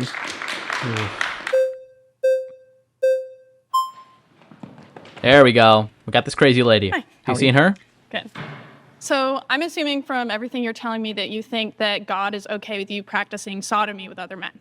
I am saying that God always acts in accordance with love, and the sodomy that was written about in the Bible has nothing to do with loving queer and trans relationships because there was no frame of reference for the phrases who created it. Man is imperfect. God's word is perfect. God would support queer and trans existence. Do you want to talk about why it's also anti-American? You don't think that sodomy existed 2,000 years ago? I do think it existed 2,000 years ago. And you don't think that God and the way that it directly was addressed written about in the Bible was about hateful, unconsensual, pedophilic, ritualistic acts of sodomy. There have been healthy queer and trans relationships all throughout the history, and they were not included in the Bible the same way women's rights were not included in the Bible. God did not intend but us she's to treat against that women's like a law rights, that we so. never move on from. He treated us to use it like a way to learn, love, and practice it better. It is not an instruction manual. It is one tool that we can use to live our lives. You do think, but to clarify, so you do think that God is okay with you having sex with other men? Yes. Okay. So I think that your definition of love is basically what feels good for you and also being nice to other people. Nope. I think love is more complicated than that. For example, you can have a sexual relationship with someone that you might not love, whereas love is a deeper emotion of care. But basically it's just like this like fluffy feeling of like, oh, like I like you, I'm treating you well, whatever. I think that love is willing the good of another person. Love is a hard action. So you can have consensual sex with someone and that's not loving them because participating in homosexual acts is inherently not loving because it's damaging. They're not inherently damaging. It violates They're not natural inherently damaging. law. It doesn't violate natural law. There Yes, are over it does. 1,000 Your body species is that not are designed proven for to that. have queer relationships. God literally designed Why does the male G-spot and exist? I don't know. God literally designed Let's male and female not pretend bodies to know different. God's vision then. How about this? Let's not pretend to know God's vision. How come Let's act with 12% love. of men who have sex with other men 1 or more times a week have problems where they are not able to control their bowel movements? Because when Well, why? If it's healthy, if it's perfectly healthy. You do realize that people have like sex, like vaginal sex, and it can lead to pain and it can lead to issues. The solution is not to have gay sex. The solution is to stop fucking each other so hard in the ass. Like, I'm sorry to be crude. That's the solution. The same way if a woman is bleeding after sex because her partner is absolutely just having sex too rough, the solution is not to stop having sex. The solution is to stop pounding the shit out of her. I don't want to be crude, but that's what's going on here. Like, oh. And you know that's so true. there and are medical facts that doesn't mean that I hate you. It means I don't want you doing something that's not natural and it's not healthy and it's not good for you But or for nothing society. you're saying There's is a reason grounded gay in men Christ's can't word or reproduce with each medical other. reality. So let's go back to this idea of natural law because I want to refer to that more generally. Natural law is basically this philosophy that it stems from teleology, which is the concept that things are ordered towards other things. For example, as they would describe it, my eyes are meant to see. The function of my eyes is meant to see. My mouth is meant to consume food, talk, things like that. Things of that nature. My ears are meant to hear, stuff like that. And they also ascribe the same thing to sexual organs. So I see the purpose of sexual organs, the purpose of sex is ordered toward reproduction. Therefore, if you do something out of order or against the way that it is ordered, you are violating natural law, which is wrong. The problem with this type of ideology is that one assumes things have one function when things can have many functions, and two, it assumes that we should only use something for that particular function. Saying food is ordered towards nutrition is correct, but that doesn't mean we eat oatmeal and only oatmeal. We wouldn't call someone's mom a whore because they made them chicken wings. Like, what? That's just not how this works. So teleology and natural law is a way to try and ground biological just happenstances that we view as more important. So what she's arguing is because two men can't have sex and have a child, that therefore it's wrong. I guess then she would say contraception is wrong. I mean, it has to be wrong on that view because you're preventing conception from occurring, which is like pregnancy and reproduction is the natural purpose of sex. So that has to be wrong under that view. What about like shaving your armpit hair? You know what I mean? What about shaving your face? What about altering your body? in any significant way. If hair starts growing on your body, that's where it's ordered to be, right? In usual places. Why would we get rid of it? You know, we're violating natural law. So I think this idea in general is just it's wronghead. It's just unfounded. Okay, it's ridiculous. There's a reason why gay women can't reproduce with each other. Reproduction is not an essential factor of love and care. Correct. It is not the essential. Infertile people can have sex. Is it wrong for people who are infertile to have sex? No. I don't care whether it's ordered. Oh, it's still a man having sex with a woman, but they're not going to reproduce. I don't care. Factor of a relationship, and the things that you're saying are nasty, evil pieces of rhetoric that aren't grounded in science. That's absolutely not evil. You don't think it's scientific that it's more harmful to have gay sex than straight sex? It's not more harmful. It obviously is. That's why there's more STD rates. Okay, that's time. Just because something is easier to happen. So, for example, it is true that largely there's this whole idea that gay men get AIDS is and that's based in because gay sex is inherently more harmful is not correct. These people have to be informed about the risks that they're taking. It is true that anal tissue is easier to tear, and thus what can happen is it can lead to sexually transmitted infections happening more frequently. That doesn't mean that it's wrong, or that doesn't mean that it's inherently more harmful. You know what I think is more harmful than consensual gay sex? Non-consensual heterosexual sex. Rape. That's more harmful. If you want to talk about sexual ethics and the biggest problem we need to address right now, how about we address sexual assault? Not loving gay couples engaging in consensual sexual activity. This is how I know these people don't give a shit about people. Focus on the actual problem. The actual problem is not two gay people having sex. The problem is men assaulting women. Largely happening in the church and assaulting other men. Like the calls come from inside the house, all right? Like, get your own house in order before you start telling other people how to live their lives. Oh my God, what is this? Ooh, surrounded. Claim is politicians. Here we go. My last claim is politicians banning books is more dangerous than drag queens reading them. Hey again. Hello, hello. Get a little more time this time. Let's do it. Alrighty. First, I guess I want to say, wouldn't both, I guess from the arguments that I've heard, I could be wrong, and feel free to correct me if I'm wrong, are they not both propaganda? Kind of like going back to that question where we went to grooming, right? We go to grooming. I think when it came to that argument, in my opinion, I think where you were getting confused was that you were getting propaganda and grooming. I've said that's why I said in my opinion, how I interpreted your responses. True, okay. Yeah. Sorry, how I guys, interpreted is that when you were phrasing things, it was in my head, you should have been substituting propaganda. There's nothing inherently wrong with that. Like grooming is like forcing a belief upon somebody. I believe that's how I always physical. No. Yeah, but propaganda is political communication. Still involuntary. Now these kids are being given information at a young age, and they're just making the choice. It's just more appealing to those kids. It's also about the impact. A lot of this information is lies, and it leads to direct harm for those children and other children around them, and it is meant to be done to change their thinking and patterns of behavior such that Donald Trump and Elon Musk are able to exploit them for power. But right now, we're discussing book bans and drag queens. Would you agree that politicians banning books, which has only ever in human history led to authoritarianism, is more dangerous than drag queens reading books, which is proven to have no... Let's take a look at... I just want to look at the fact check because it's here. Penn International, an organization works to promote literature and freedom, book bans, the Bill of Hunger.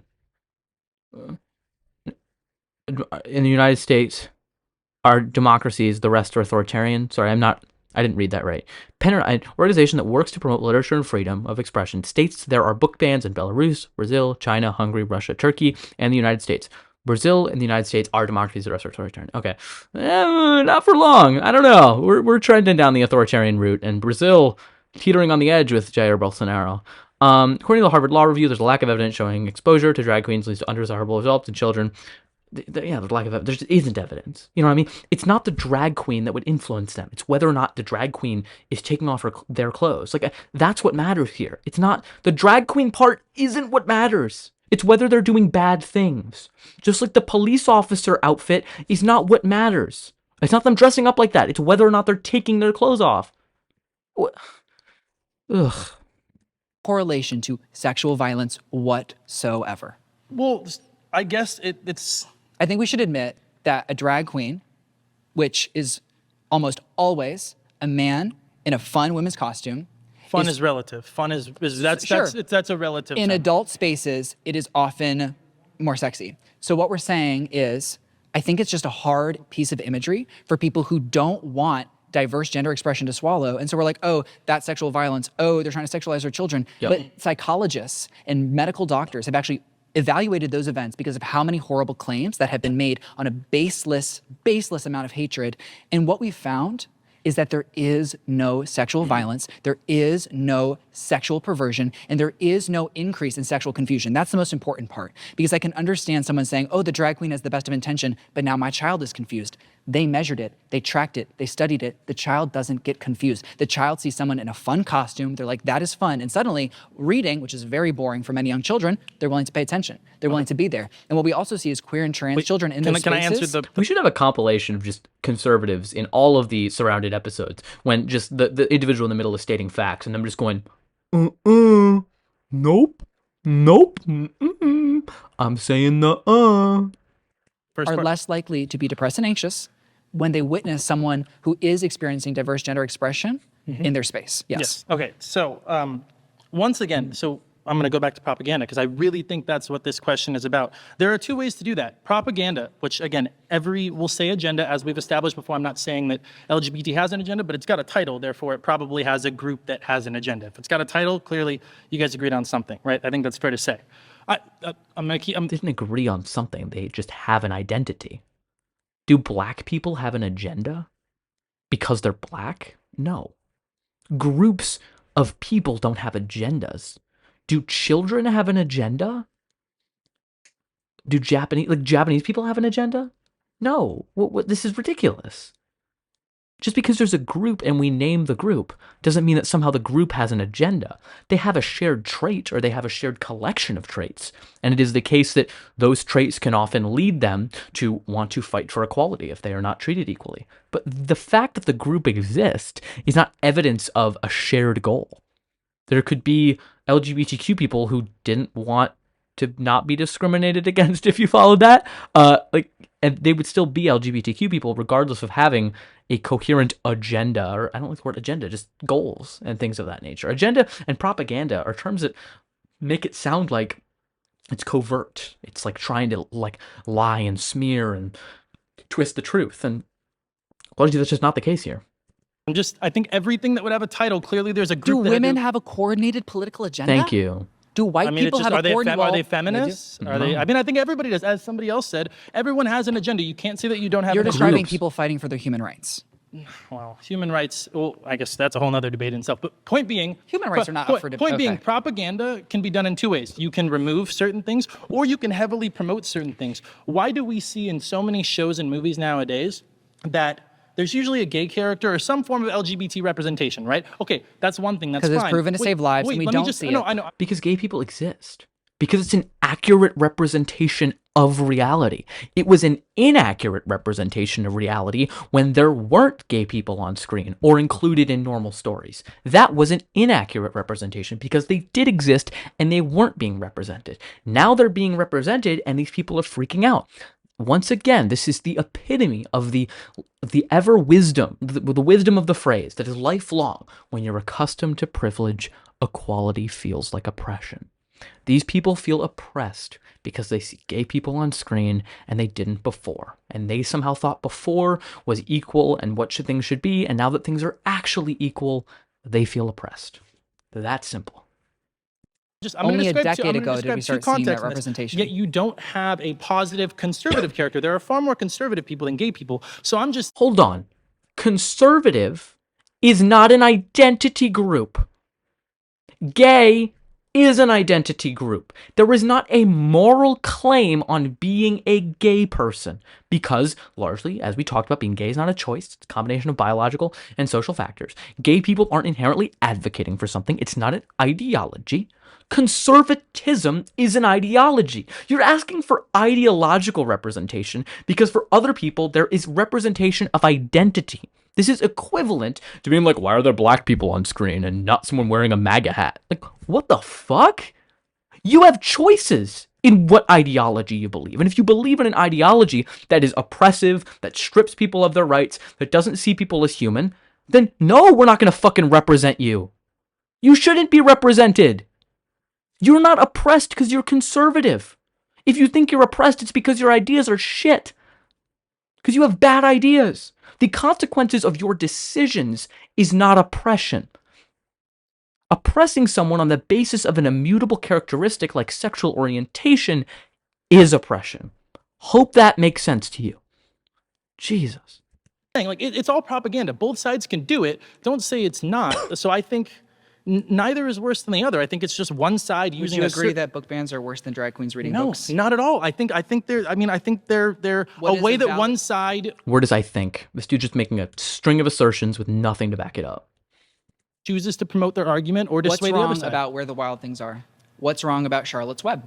I mean, is it the context or the actual? I mean, because you can read between the lines and things that people say. No. See, Charlotte's Web was banned because animals were speaking, and one parent decided that was witchcraft. Now, none of the parents in the district get to make the child. Did the city council have to pass a law that allowed them to ban those books? Did some state? Wait, then how did they get banned from the school? In many instances, school boards hire a singular professional who accepts singular complaints and ban any books based off a singular complaint. We elect people that we trust to make decisions on our behalf. We did not elect the person they paid to go into our schools, tarp our libraries, remove our books. We elected people and gave them the power to choose an independent person to do that. Those people were elected. And now people, the majority chose those people to then pick somebody else on their behalf. It's the same with electors and elections. What happened? This doesn't matter. This is an entirely irrelevant point. You could say that the process of book banning is democratic. That doesn't change whether or not the claim that politicians banning books is more dangerous than drag queens reading to them. Proving that book bans are a result of democracy, which they're fucking not, but let's assume for the sake of argument that they are, that doesn't change the claim of whether or not it's more dangerous than drag queens reading books.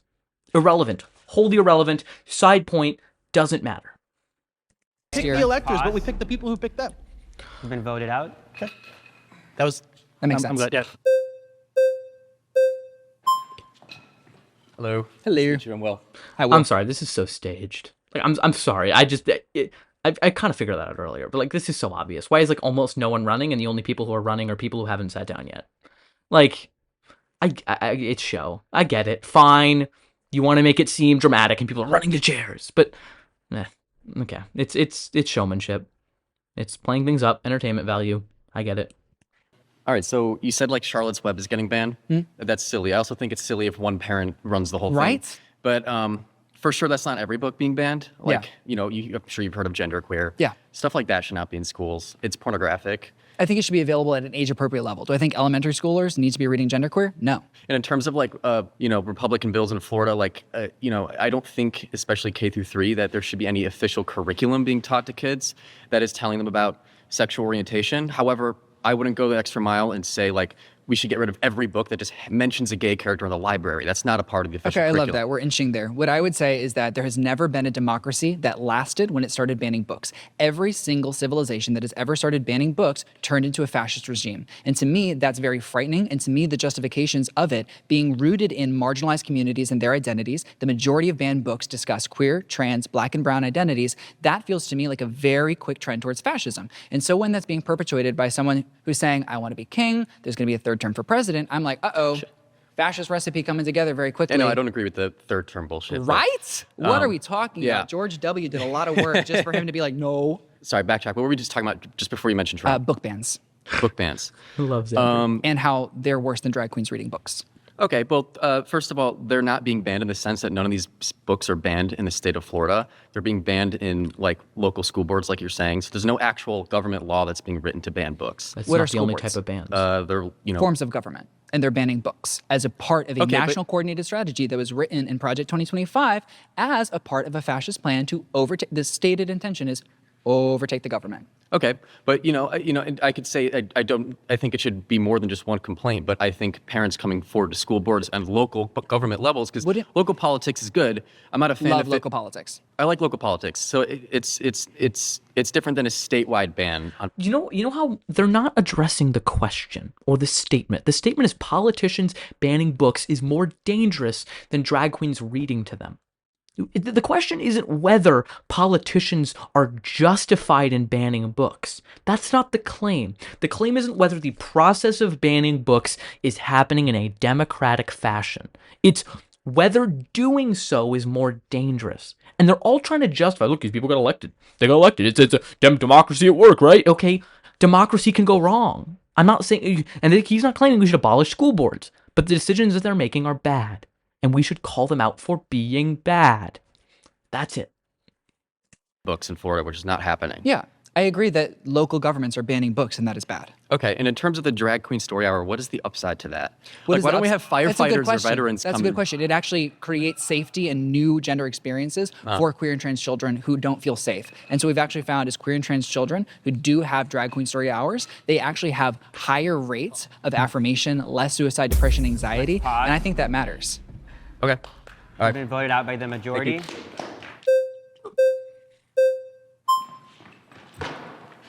All right. Hi, How are Cameron. you? Nice to meet you. So, BB Bell. I would like to start off by saying that I'm not Hold on. anti-gay. Hold on. Look at the spelling. Oh my God. I'm sorry. No, that is the most white girl spelling. Cameron. Fascinating. It's like Ashley spelled that way, or like. All right. I'm sorry. This doesn't really matter. I'm just. You see. Makes sense. Conservative white girl spells her name in a very obtuse and weird way. Not surprising. I'd like to start off by saying that I'm not anti-gay. As a Republican... If you have to preface by saying that, I think something anti-gay is about to come out of your mouth. I'm not a pedophile, but... Little fucking weird. Little weird, you gotta do a little preface. Why don't you, instead of telling me that you're not anti-gay, just tell me what you're going to tell me, and then I'll determine whether it's anti-gay. You telling me you're not anti-gay and then telling me something doesn't make what you're going to say not anti-gay. Why are you telling me that? That's totally irrelevant to what you're going to say. Just because you say you're not doesn't mean you aren't. Ugh. I believe in freedom. Less regulations, less laws, and the freedom to be gay. Me too. However, when you're saying banning books, I do believe that there needs to be some age restrictions on certain books. Agreed.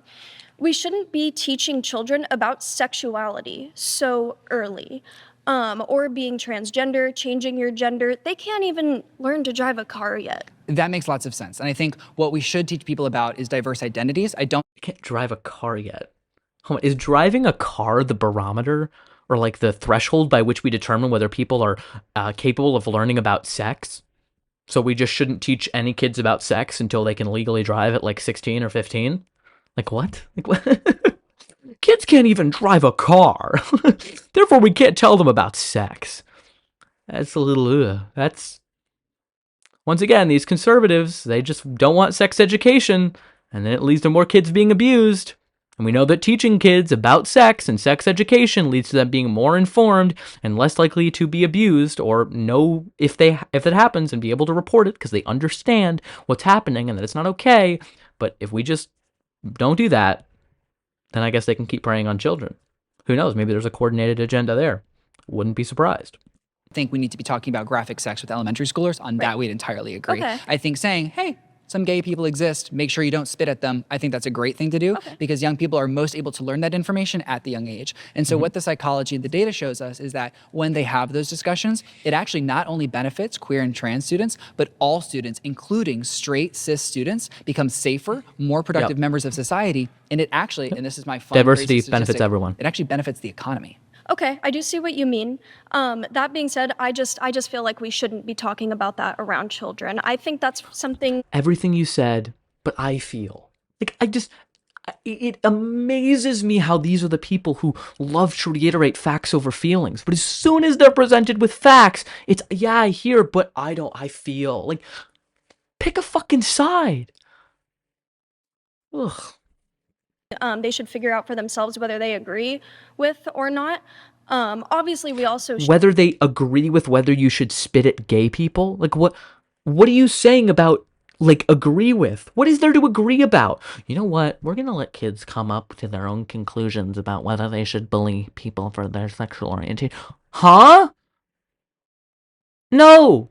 We should educate kids to not bully people, especially on the basis of sexual orientation or any other immutable characteristic. What are you talking about? Come to their own conclusions. This is like the same rhetoric as like when people are talking about how like we need to teach both sides of history. It needs to be more balanced. I don't even talk about like including like Holocaust content or like including Holocaust denial in there. Just we're teaching both sides here. Like, no, in impressionable young people. No. Didn't have hateful books towards, the gay community for them to read. I don't think any sort of hate teaching to children is okay. Also, the drag queen thing, that's just weird to me. Why are you having a person that's dressed up as a different gender reading to children? So this is the most honest moment from the entire segment. These people find it weird, and thus they're using disgust as the determining factor as to whether or not something is moral. And disgust is such a poor metric of whether something is moral or immoral. People are disgusted by the concept of homosexuality. It should be illegal. People are disgusted by the concept of drag queen story hour. It should be illegal. Did you know people's moral decision-making changes based on if you change the disgust level? There's actually been really interesting studies about this. That, for example, if there's a foul odor in the room when you're interviewing someone, they do actually become a little more hostile to gay people. In general. So it's like fascinating. That is why thinking it's weird, I don't understand it, is not a reason to say it's wrong. I'm going to kind of admit something here. I also find it a little weird. My college has drag shows, and those are more sexual in nature. I've gone to them. Not really my thing. I think it's kind of weird. I have a similar reaction to her. It's not my thing. But I'm not using that as a metric for banning it or saying it is wrong for everyone. So good on her for admitting the real reason behind why, she doesn't like Drag Queen Story Hour. But I think if we can get honest about that reason, then we can get people to admit that that's a really bad reason for banning something. So once again, good on her. That is great. I'm proud of the honesty here. I wouldn't bring my kid to something like that. And you don't need to. I think it's just strange. And I think that if you don't want to, you definitely shouldn't. I think that it should be an option for parents who do want to. Because what we see is that many parents who are raising queer and trans children or children that they believe might be questioning their sexuality or gender. The word queer children shouldn't even be a thing. But people... That's weird. Queer children doesn't mean sexualized children or children who are having sex. It means people who have a queer identity. Children don't even know how to be straight yet. Why are we teaching them to be queer? As young as second grade, there are reports of people feeling like they have crushes on people and blowing kisses because we are all in a society where relationships are discussed. Queer? Hold on, but you're making a dichotomy here. People being heteronormative, kids being heteronormative, boys blowing kisses at girls is fine, but boys blowing kisses at boys and girls blowing kisses at girls is wrong. So this just gets back down to it's weird when boys do it to boys, but I'm comfortable when boys do it to girls and the other way around. Once again, discussed. Bad metric. Done. But queer just means not straight. It doesn't mean devil. Okay, so it just means not straight. Yes. From my understanding, from what I've heard, queer means you like everybody, no matter what they are. That's a misconception. So instead of saying LGBTQ+, which everyone in this room said they wouldn't be willing to say, I was like, let's switch it to queer. Queer used to be a long time ago a horrible it was a word. slur. Exactly. Yeah. And then the LGBTQ+ community reclaimed it and basically said, if you are not straight, let queer be an umbrella term that serves you. Because if we do keep adding letters, no one's going to say anything. No one's going to be respectful. So queer encompasses all of the identities. And it's you're gay, you're lesbian, you're bisexual, Why you're can't trans. you just be one of those? Why do you have to be queer? In terms of just language that encompasses and includes everyone in the LGBTQ+ community. And like I said there, that already doesn't have an I, it doesn't have the A. It's already not fully inclusive. And so instead of continuing to add letters, we say queer and trans. But I have an issue with that because gay and trans are two totally different things. Why are you grouping them within the same thing? Some gay people don't like trans people. We entirely agree that sex and gender are different things. What I am saying is that the LGBTQ+... That is not what I said. It is what you said. No, it's but not. The LGBTQ+ community is called a community because these are people that have been pushed out of societal norm and persecuted in the same ways by the same people for differences in their innate characteristic of who they are as a human being. And because it is so similar in the styles of persecution, and because we shouldn't further divide marginalized communities, the queer and trans community are a community. Our struggles are interlinked. Stonewall, the first protest, what is known to start the LGBTQ plus movement, is an interlinked movement of resistance between queer and trans people. Being and so the gay and trans are two totally different topics. They're different things. Sure. Yeah. Okay. Being gay and being lesbian are different. Being gay and bisexual are different. Like, they are different. That doesn't mean they can't be umbrellaed together. I don't want to say I hesitate in talking on this topic. I'm not super informed on this, and I've read some stuff from some gay people who feel like, for example, there are some trans women who call themselves lesbians. And I think this is like usually pretty rare. They call themselves lesbians and then, say that it's like transphobic for other lesbians to not want to date them. I think that's ridiculous. I think that's, you know what I mean? I feel like that type of stuff is just, no, they're not. You're allowed to have preferences. You're allowed to not want to date someone with male anatomy if you're a lesbian. Like, that's just so basic. Like, so I don't know. I think there can be a little bit of a disconnect here, if that makes sense. Or I don't believe we should separate them, if that makes sense. I think the LGB movement or something like that I've seen, I think they just hate trans people and they're really not substantive in any sort of like productive way. With that being said, when people are presented a package of beliefs together or something that's packaged together and they're presented it and they have to accept it, then they're more likely to reject it altogether. I think this is partially one of the reasons why we're seeing one of them, and I want to make it clear, I'm not claiming we break up or we say that trans people are not part of the movement. I'm a straight white guy. Frankly, don't listen to most of what I'm saying here if you feel it doesn't apply, because I'm speculating on experiences that I do not have. So once again, I'm of course limited in the knowledge that I have. But when we're talking specifically about this, I'm worried that these fringe cases, of course, the right is always going to make a mountain out of a molehill. And in terms of this, and like, the We Spa incident of a guy walking in and claiming he was a woman and exposing himself, and this is why we can't have trans people. Like, of course, that's the thing. However, I don't think we should embrace everything. And I don't think, for example, we should embrace the fact that it's transphobic to not want to date a trans person, or, lesbians have to be attracted. Like, I don't think that many people are. And I think that most people don't, but I just think we should be comfortable rejecting that and being like, nope, it's not transphobic if you're a lesbian to say you don't want to date a trans woman. It's not transphobic if you're a man and don't want to date a trans woman. Like that's, you know what I mean? Like, yeah, it's sexual orientation. You know what I mean? Like that's the term. It applies, as we've been talking about, biological sex. So largely, if people are heterosexual, with I'm attracted to women, of course, but I'm also attracted to the female component. Okay, I'm attracted to both. I'm attracted to both the biological sex of the individual and their gender. So both need to be present.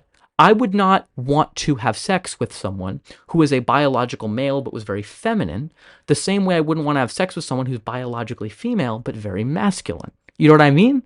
Like, I would not want to have sex with either of those people because both of them have to be present for me. So in that sense, that's why I think we should just sexual orientation. It involves what sex you're attracted to.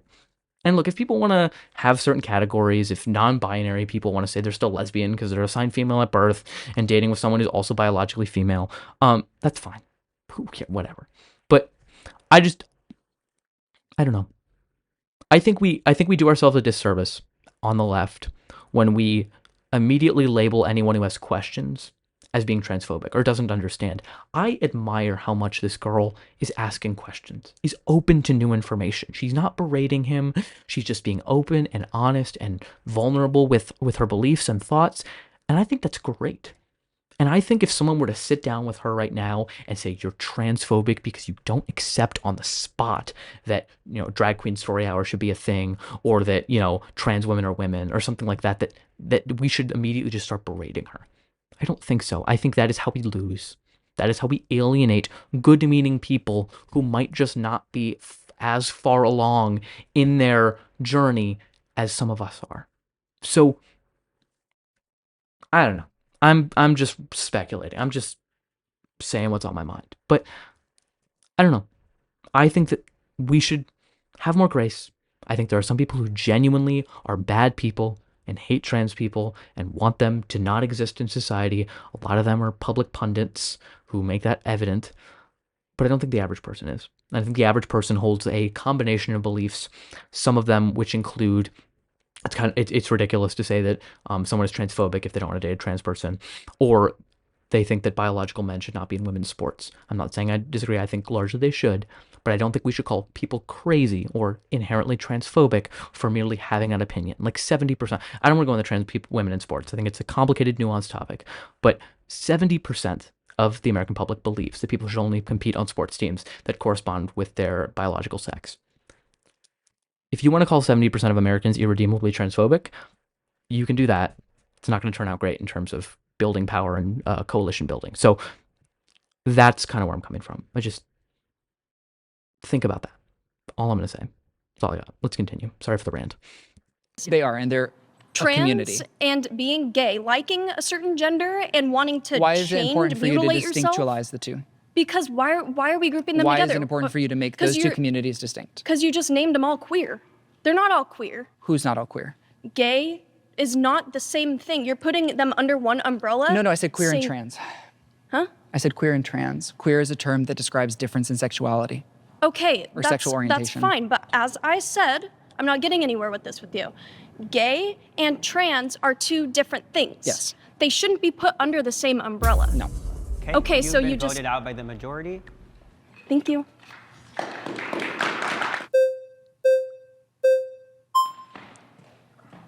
Yo. So quick. Hold on, Daniel. It's the guy from the Jubilee episode who doesn't think depression is a real thing. I don't believe in depression as a mental illness or a mental disorder. I believe in it as an experience that is caused by external factors that are in your control. And if you guys say, "Oh, he's bullshitting," I have a bachelor's in psych, a master's in counseling. I decided to not do the therapy path because I didn't believe in those practices. So for anyone that's experiencing this, it's all external factors. And I'll ask you guys this: whoever believes in pharmaceuticals, for the chemical imbalance that's been proven wrong for 30 years. Nope. Did you ever get tested for your chemical imbalance before you were prescribed pharmaceutical drugs? The answer is no. You did not get an fMRI. You did not get a urine test or a blood test that tests serotonin. You did not do a PET scan that does to monitor the serotonin within your brain. So I'm just letting you guys know these are pushed on as a way for Big Pharma to push that depression is real. That's a callback. It's our boy right here. Let's see what bullshit he's about to spew. You think people are born gay or trans? Yes. So you think kids are born trans? I think they're born trans, yes. Okay, so you would be okay with them getting any type of either brain scans or anything before they go through medical transition then, right? That way, because 13%, which you stated was 1%, but it's actually 13% of people do detransition. So to avoid that, no, they can bring it up. I'll even show the study on my phone to you right now if you want. Well, I'm sure you have things that say that, but it doesn't make it true. So you're just invalidating the entire study. That's not true. You're invalidating the entire study. Let me ask you this: are you okay? I wish they would put up the study if they can find one. Maybe they just can't find one. But I wish it would come up here. With this medical transition, if they get brain scans before the medical transition. What are you talking about? Okay, so how do you know someone is born trans? So here's the problem, and this is the same mistake this motherfucker was making in terms of the depression. He was saying largely depression is not a chemical imbalance because people have gotten MRIs and it's determined that they people have different chemical imbalances. Different physical realities can manifest different behaviorally and psychologically depending on the individual in question. So all trans people's brains are not going to have the same brain scan. There might be some similarities. And from the brain science and neuroscience that I've seen, there are generally similarities there that suggest that this is something that is real and is grounded. But it won't manifest the same. So Daniel made the same mistake talking about depression in my episode. He was talking about how because you can't have a certain level of serotonin and cortisol in your brain, that therefore means that you're not, or that you're depressed, that therefore depression isn't a result of the brain at all. He's trying to make a similar argument here, which is to claim that just because the brains of trans people will not automatically have this exact part and this exact thing, then therefore there is no biological basis to being trans. That's just not true. Just because we don't see the same thing in every person doesn't mean that there isn't something biological there. People respond differently to the same thing because they're different. Someone might have lower levels of serotonin and cortisol and norepinephrine in their brain, and not be depressed. And another person with those same levels might be depressed. And that's because physical realities manifest in people differently because people are different. And there's so many other factors. So just because one person's brain looks like this and they're trans, and another person's brain looks like this and they say they're trans, but it doesn't match the consensus, doesn't mean they're not trans. It means they're different. And different factors influence them differently. So I hope that makes sense. He's about to go on an insane tangent here. Give me the definition. How do you know they're born trans? So transgender is when your gender is not the same as your birth sex. Okay. And so when someone says, I'm transgender, then I'm like, okay, so you're transgender. Okay, so how do you know they're born that way? They know, and they tell us. And then we see that when we affirm their gender, their lifespan and their quality of life increases. So you agree there's no objective way to measure it? It's all subjective, right? No. Okay, so what's the objective measurement that someone's born trans? I already said this, okay? Like, you can't, there's not one defining thing at all times. Brains are complicated. This is the problem with this dude. Like, I don't need to say anymore. Objective measurement that someone is born trans. Correct. When they say that they are born trans, that is deeply important, but also there's differences in the actual brain of trans people that correlates to their gender. Like what? They are more similar to that of their gender than their birth sex. Okay, so that's an objective way to measure it in your opinion, correct? Well, it is a factually objective way to measure it. So then we could agree that kids should have this brain scan before they medically transition, correct? Wouldn't that be a good middle ground? I would say that because you say there's an objective way to measure it, correct? I am saying that that is one objective reality of the trans existence. What I am saying is that because all queer and trans people who are transitioning as young people in the United States do so with about 3 to 5 medical professionals, I trust that those medical professionals know more about that individual than I do. Someone is not just saying, oh, this kid says they're trans, let's go, let's give them hormones. What actually happens is a young person feels a deep amount of distress in who they are based on something they had no control over. They share that with their parents. In the majority of cases, the parent who wants to keep their child alive brings them to a psychologist or a psychiatrist. They work with that medical professional for many years. They bring in endocrine specialists and they work together for years to decide what is the right path of treatment, when, how, and with who. So and they have no control time, over it, right? Over being trans? Yeah, you have no control over it. Correct. So the detransition rate shouldn't be 13%, right? So the majority of people who detransition, puberty anxiety? Why do the majority of people detransition? Puberty anxiety and someone suffering from gender dysphoria? Social What's the stigma. distinct difference? So puberty anxiety is, oh my gosh, I'm very worried that my characteristics are going to change who I am as a person. Other people are, oh my God, I'm worrying that puberty is going to permanently lock me into a body that is not mine.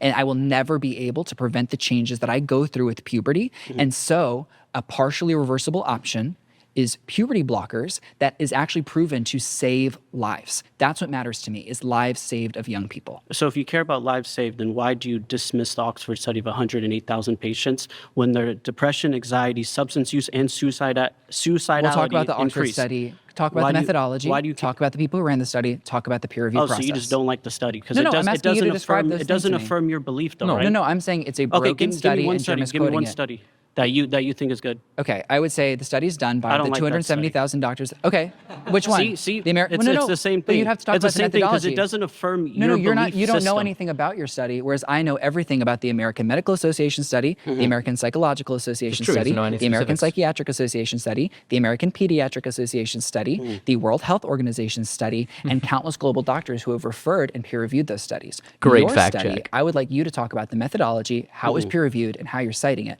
Because what I do know about your study is not only are you manipulating it, but it's broken in its process. Okay, so the Cass review study is bad. The Swedish study about puberty blockers is bad. That one is literally proven to be the false. UK health, the Finland, the Denmark, all their health departments Not that all say puberty studies blockers are equal. aren't. What does this say? Cash, you say rational, unclear, weak evidence, moderate quality. Yeah, I saw some stuff about the Cass review. It definitely had methodological errors. It also wasn't making hard conclusions on anything. These people love to tout these things as being like, oh my God, the Cass review completely invalidates trans identity. And it didn't even like call for any specific policy. It just said, hey, we should research more into this, which is good. Puberty blockers, UK banned. Okay. Psychological treatment does allow them. Sure, okay, then they're just further behind than we are. Like, I don't really know. Not all studies are run well because some studies can be broken, some studies aren't accurate, and some studies aren't well done. And so I'm not saying I don't like your facts. I'm saying the conversation we're having about the studies you're referencing don't attribute to the greater conversation we're having about LGBTQ plus people because of the ideologies, methodologies, and practice of those studies. What I'm saying is the largest global medical organizations unanimously agree that queer and transgender affirming care, it is unanimous. That's what makes it special. It's not a medical consensus. That's why it's so important. I didn't say medical consensus. I said the majority of health organizations that are the largest in the world and in the country all unanimously agree It's actually not that true. queer. I wouldn't say unanimous because I think, once again, I don't know. Maybe they do, but then all he has to do is bring up one and then he's invalidated the claim and it's unanimous. See that there is a consensus. See, there's the overwhelming consensus so that one doesn't dispute the claim. It is true. You just don't want to believe it because it doesn't affirm your reality. That's the problem. You want to believe it because it does, but when it's peer reviewed, when it's fact checked, and when people actually look into your studies, they realize that they're false. You would be able to reference more. You'd be able to reference peer reviewed sources. You'd be able to reference medically established institutions. You would be able to reference things that are respected in the greater medical community. Here's a perfect middle ground for you. Here's your exhaustion because you're not referencing information. You don't want to reach a middle ground. Dumbass, this isn't a middle ground. It's called Surrounded. Daniel, this is not the same episode, dude. This is not middle ground. You're not pushing each other in middle ground statements. It's a middle ground. I would like to do so with information. If people are born trans and we could see in their brain scans, then you'd be okay with a brain scan before they medically transition. That's a really good middle ground. New. That's a really good middle ground. The information there is new. So you don't want to reach the middle ground of it. No, what I'm saying is I trust the medical professionals who found that information to continue to study it and decide what is the best practice to apply it to life-saving healthcare. If I see medical practices that put young people in harm's way, I would advocate against them. So it's life-saving to stop the natural biology of someone, inject them with synthetic hormones, and then do gender reassignment surgery. That's life-saving to you. It seems scary when you say it like Isn't that. that correct? But yes, no, I'm just sometimes it's life-saving to is. take a scalpel, cut someone open, go into their heart, remove a part of their heart, zip them back up. That's also life-saving. Let me ask you this. How do they know they're in the wrong body if they haven't even hit puberty where the body is fully developed yet? It is not about the physical characteristic of me feeling my fingernails and being like, wow, these are my fingernails. It is having to do with who you are as a human being, your innate human identity, which is gender, not aligning with your birth sex. If you go through puberty, the majority of changes... How long do they go on puberty blockers? It depends on the individual. How long? Okay, let's pause there. That's time. All right. Ooh, this will be good. I'm going to choose Mike. I feel like we're going to have a productive conversation. All right. All right. So my claim is Zander, correct? Yeah. Okay. My claim is Zander and LGBTQ plus people have a fundamental misunderstanding of Christianity. All right. Okay. What is the point of your claim? Okay, so back when you were talking earlier, a lot of presuppositions. So you made the claim that you were a Christian. I am also a Bible-believing Jesus follower. Contrary to popular belief, the Bible says once you claim to be a Christian, it's free game as far as like judgment. So if I'm a Christian, like people can judge me, I can judge you. Like it's like non-believers, pagans, not really concerned about them.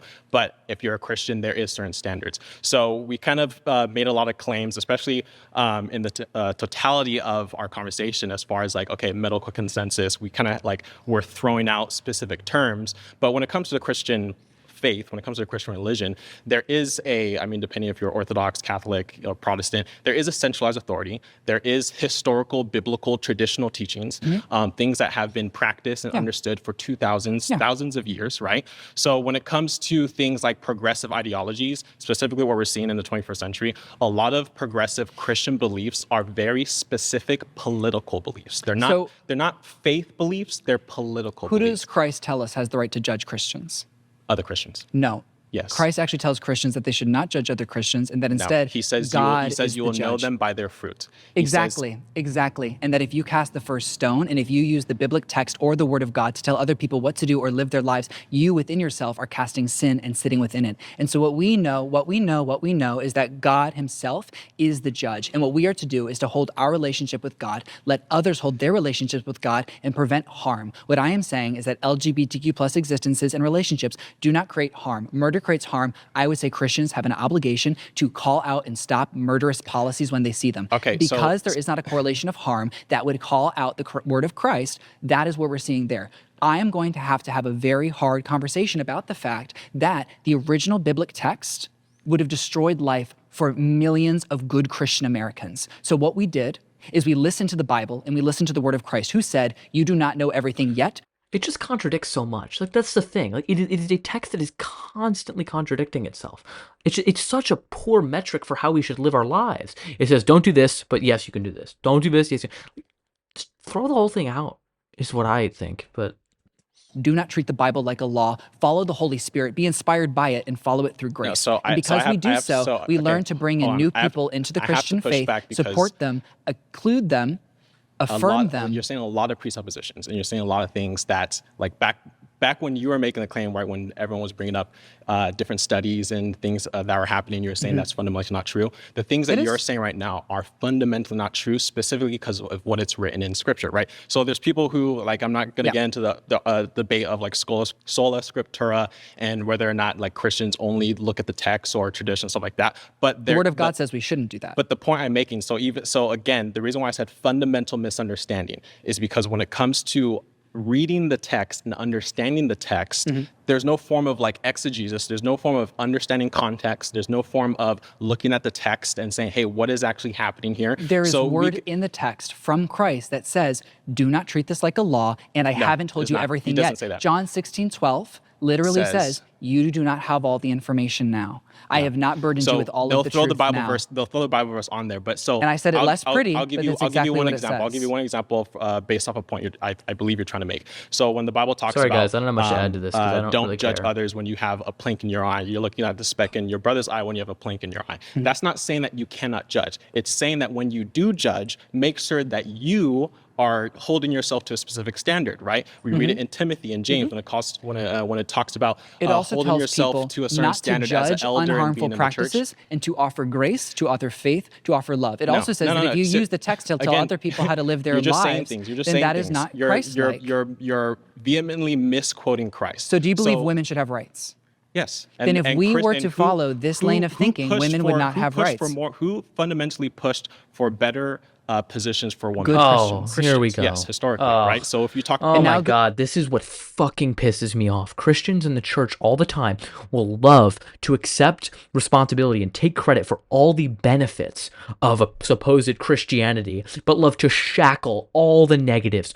Yeah, did you know the church was actually really influential in the abolition of slavery? Ignoring the fact that there were an insane amount of Christians and church and people who weaponized the doctrine against it. Yeah, you know, so many Christians were the ones in the church was in favor of integration, unless you were, you know, I'm forgetting that name, Bob, I don't remember his name exactly. There's a guy who was, like, vehemently against it. I mean, there's so many examples of it. Like, and this is what I think. This is actually what I think is going to happen is we're in the moment right now with LGBTQ rights, where in 20 years, hopefully in 30 years or 45 years, the church is going to be trying to take credit for the wide acceptance of same-sex marriage, the same way they're now taking credit for the widespread acceptance of interracial marriage. So, no. Christianity doesn't get all the credit for all the good things that ever happened and then throw everything else out and say it doesn't deserve blame for the bad and the overwhelming harm that it's done. Okay? You just, no. No, these were people. People do good, people do bad.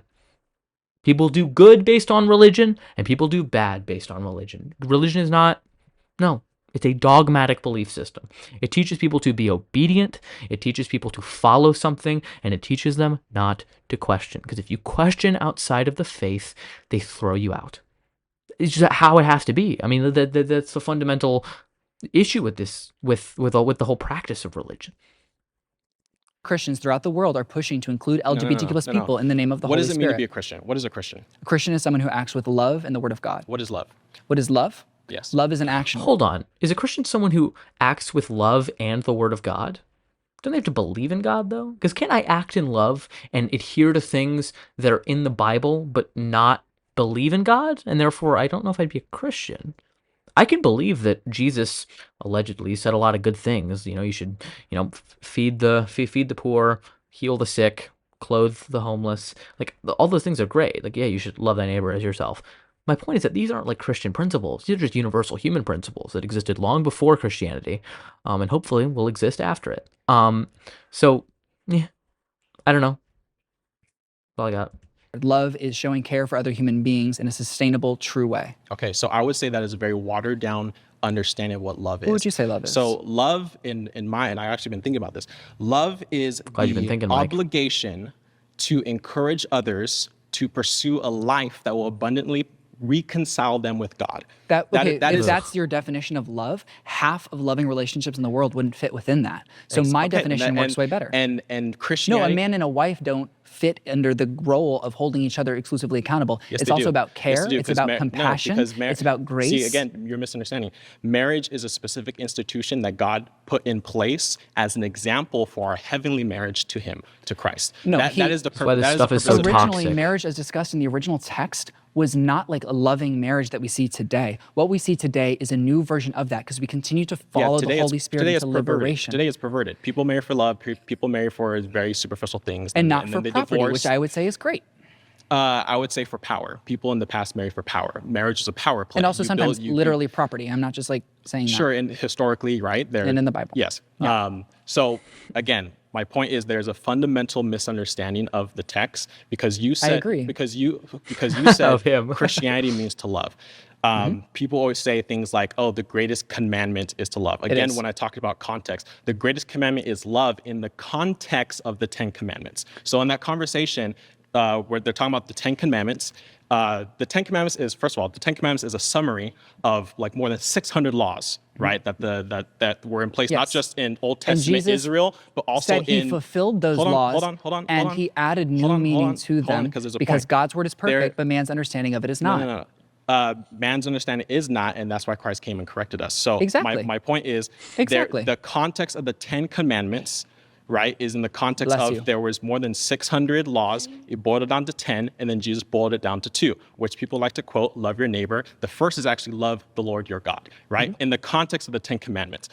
It is my theological opinion that the greatest commandment is when God says, be holy, for I am holy. I respect that opinion. The reason why is because, again, my point is the fundamental misunderstanding of Christianity. Bored. Your position is that Christianity means that come as you are, stay as you are. That is fundamentally not true. I didn't say that. I don't think you are saying it because I think that Christians like you who use the Bible and the Word of God to hate others need to reflect on that and become more Christ-like. So you agree with my point when I said that your understanding of love is to affirm. That is not a biblical definition of love. I'm not telling you need to change your faith. I'm saying that it is my opinion. I'm not talking about faith. You are not Christ-like in these actions and behaviors. I'm saying that if a Christian believes that if I have a child and I believe that child is made in the image of God and God made them male or God made them female, and then someone comes along and says that they're not male or they're not female, that is contrary, it comes as a divide between what God intended. That is you thinking that you know that person relationship. This is so stupid.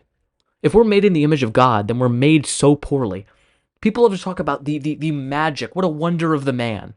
I'm sorry. Our heat source gives us cancer. Like what? Huh?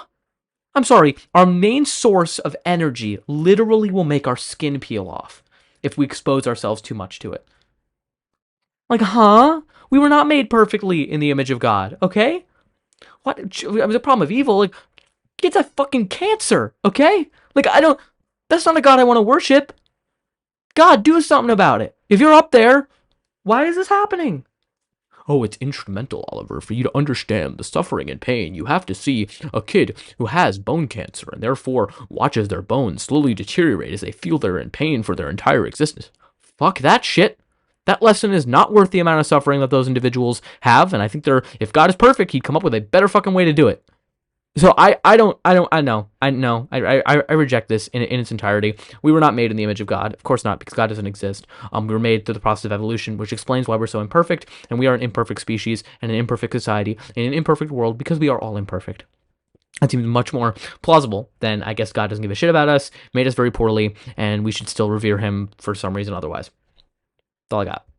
With God better than they do. It's not about. I trust that their relationship with God showed them who they were, and it is our duty to love and support them as Jesus Christ would. Again, fundamental Jesus Christ supported I'm not intersex talking people. about Jesus their Christ supported relationship with sex God. workers. I'm not talking about their relationship with God. So you brought up sex workers, right? The adulterous woman comes. The Pharisees brought the adulterous woman to Jesus, and we caught her in the act, right? Some people say, it's like, why? How did the Pharisees catch her in the act, right? It's like, what were they doing, right? Shady. Jesus, in his proper context of love, criticize them, says he without sin cast the first stone. I would say you're correct? bringing LGBTQ plus people to Jesus and saying they're bad, and he would say it's not their bad. Mind your business. No. And he would affirm the love of us. And even beyond that example, I don't think he would tell us to do anything differently because there is nothing harmful being done. I even think in today's worldview, sex work would be respected by Christ. And this is why I think it's a fundamental misunderstanding. And this isn't just a progressive LGBT issue. I think there are people in general who have a misunderstanding of what Christianity is about. Christianity isn't good guys and bad guys. Agreed. Christianity is we're all bad guys.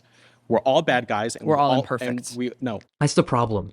We have eternal sin just because we're born, and therefore we have to redeem our sin, and Christ is the only one. There's a really interesting thing that I watched, or I think I read. It was basically like ascribing the characteristics of an abusive relationship to the characterization of the relationship that people have with Christ or with God.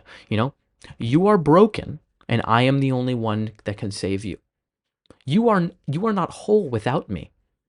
I can judge you, and I am perfect. Like, I'm sorry. If someone ever came to me and said I'm in a relationship with someone who says that I am the only one that will ever bring them happiness and fulfillment, that without me they are broken, I would tell them to get the fuck out of that relationship.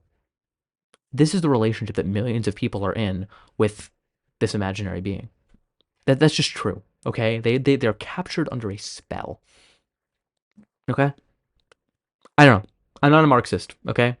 I'm not a Marxist, but I think Karl Marx was right when he said one thing, and that is that religion is the opiate of the masses. It keeps people servile. It keeps people submissive. It keeps people not asking too many questions because they know that if they believe that if they just power through this life, then there's eternal salvation awaiting them. That's what it is. There's, don't worry so much about this life. Don't worry about the fact that we're exploiting you so much because you have eternal salvation awaiting you upon death if you are obedient and follow the word of God. And in my view, these people end up dying and nothing happens. And they wasted a life and didn't fight back because they thought they had another one or the rest. So, yeah, that's all I've got. Tell people they're permanently broken and they need Christ. You're not permanently broken. Everyone is flawed, of course. You don't need someone else to make you whole, whether that's a partner or whether that's an, omnipotent, allegedly omnipotent, omnibenevolent, omniscient being. You don't need it. So, yeah. We're all fundamentally sinful. It's not we're imperfect. We all sin. Fundamentally I think it's unhealthy to think we're all bad people. I think we all sin. I think we're all God's creation. We are bad in the context of we are not God. So the way I kind of define sin, it's not a matter of you did this, you did that. Everyone who's not God is bad. But yet again, God is not bad for letting hurricanes ravage people's homes and literally destroy them or give kids bone cancer or give kids conditions where their skin peels off. Yeah, that's a really loving God. That's such a good God. God is perfection, but he does all these things. And also, he needs money, as George Carlin says. But yeah, no, it's ridiculous.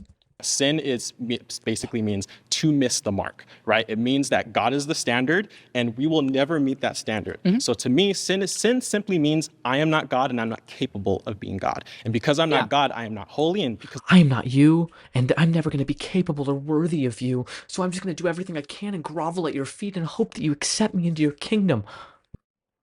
What type of weird submissive role play is this shit?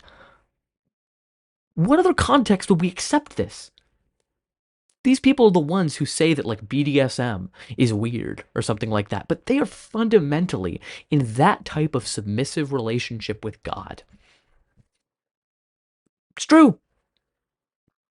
That Bible says I'm born into sin, right? Yeah. So when I say fundamental misunderstanding of Christianity, when it comes to specifically progressives, LGBT groups, is that they think it's like, okay, yeah, we're imperfect, right? But it's more of a Gnostic understanding. It's like, well, we strive each day, and as we gain more knowledge, as we read more studies, we'll somehow attain some kind of like understanding that we'll get closer to God. So you brought up measure by the fruit. Mm-hmm. And I would say that when we view LGBTQ plus people, what are the fruit? I'm about to describe it in the context of our conversation.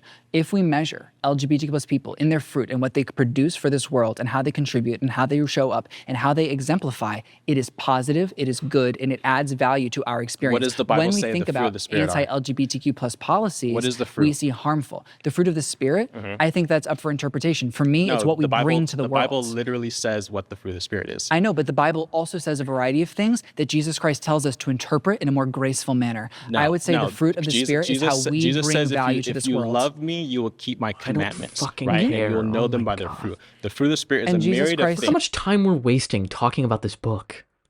It's just so exhausting. I don't care what the book says. I don't care. Like, can we stop basing our entire society around a book that was written by a combination of random people years and years and years ago, and that's why it contradicts, because different people are writing the book? I don't care. I don't care. Doesn't matter to me. Let's talk about more important things. How are we going to make society better, actually, for people?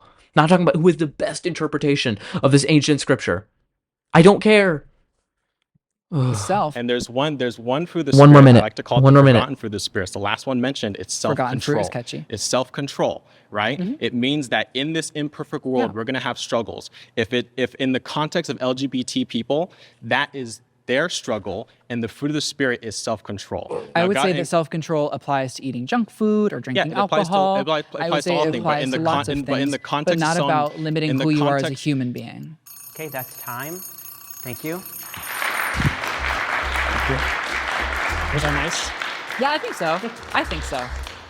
I did a lot of reflection before I decided to come today. I think sometimes when it's platforming negative views that are really harmful, it can just be harmful. But I really thought that this conversation could be productive, and I think in many ways it was. Really, the most important reason why I wanted to come on here is because these discussions are very important. Regardless of what the topic may be, finding a middle ground, meeting with people that you don't agree with is something that we don't do. I'm glad that this is a space where we can all come together and share our opinions without fear of violence, because unfortunately that's something we see a lot of nowadays. I didn't feel surrounded by the enemy, and I think that that's so important. These people didn't hate me, I didn't hate them. We want the same things, we're using different information, and that's why it feels like we're in different realities, and so we just have to close the gap. I'm a community organizer, and my job is to find commonalities that people have and shared goals that we have and successful ways to work towards them so that we can build a better quality of life for ourselves and a better future for the incoming generations. And I think that every single person here today wants that, and I think that there's a broken idea of how we get there. All right, there we go. We made it. Woo! All right, let me drag myself up. You can tell my hair gets progressively more and more messy as it goes on. I know I keep looking over here. This is my iPad that has all the controls. I should look in the camera right here. Thoughts? I don't know. I think it's just so many ridiculous claims that are made. Like, I don't know. Like, props to Zander. I thought he did a really good job refuting a lot of these claims. You know, I hope people walk out of that and like feel better, or like, you know, at least consider things. You know, there's this idea of putting a pebble in someone's shoe. If you ever go hiking, get a pebble stuck in your shoe, it's not very pleasant, and it leads to, you know, you basically, it will continue to nag you until you stop and deal with it. So hopefully Zander put some pebbles in shoes and planted seeds of doubt in people's minds that they might unravel or look into things a little bit more. That's the only goal we can really hope for. So I thought he did a great job. I hadn't heard of him before this. You know, I had no idea this guy was. You know, I hope he keeps doing stuff like this, but it's kind of all I got, you know? If you watched the whole entire thing of this, which at this point is going to be well over 3 hours, probably over 3.5, because this is my second recording because of technical difficulties earlier. Yeah, it's kind of all I got. I don't know. Feel free to absolutely, definitely leave a comment down below. Subscribe if you're more interested in these types of reaction videos. Definitely let me know your thoughts. I want to know what you guys think about these videos. If you want to see more of them, despite this being about like a 3.5 hour ordeal and being very tired, it was still enjoyable for the most part. And yeah, that's kind of all I got. Hope you guys enjoy this and have a great rest of your day, whenever it happens. All right, take care.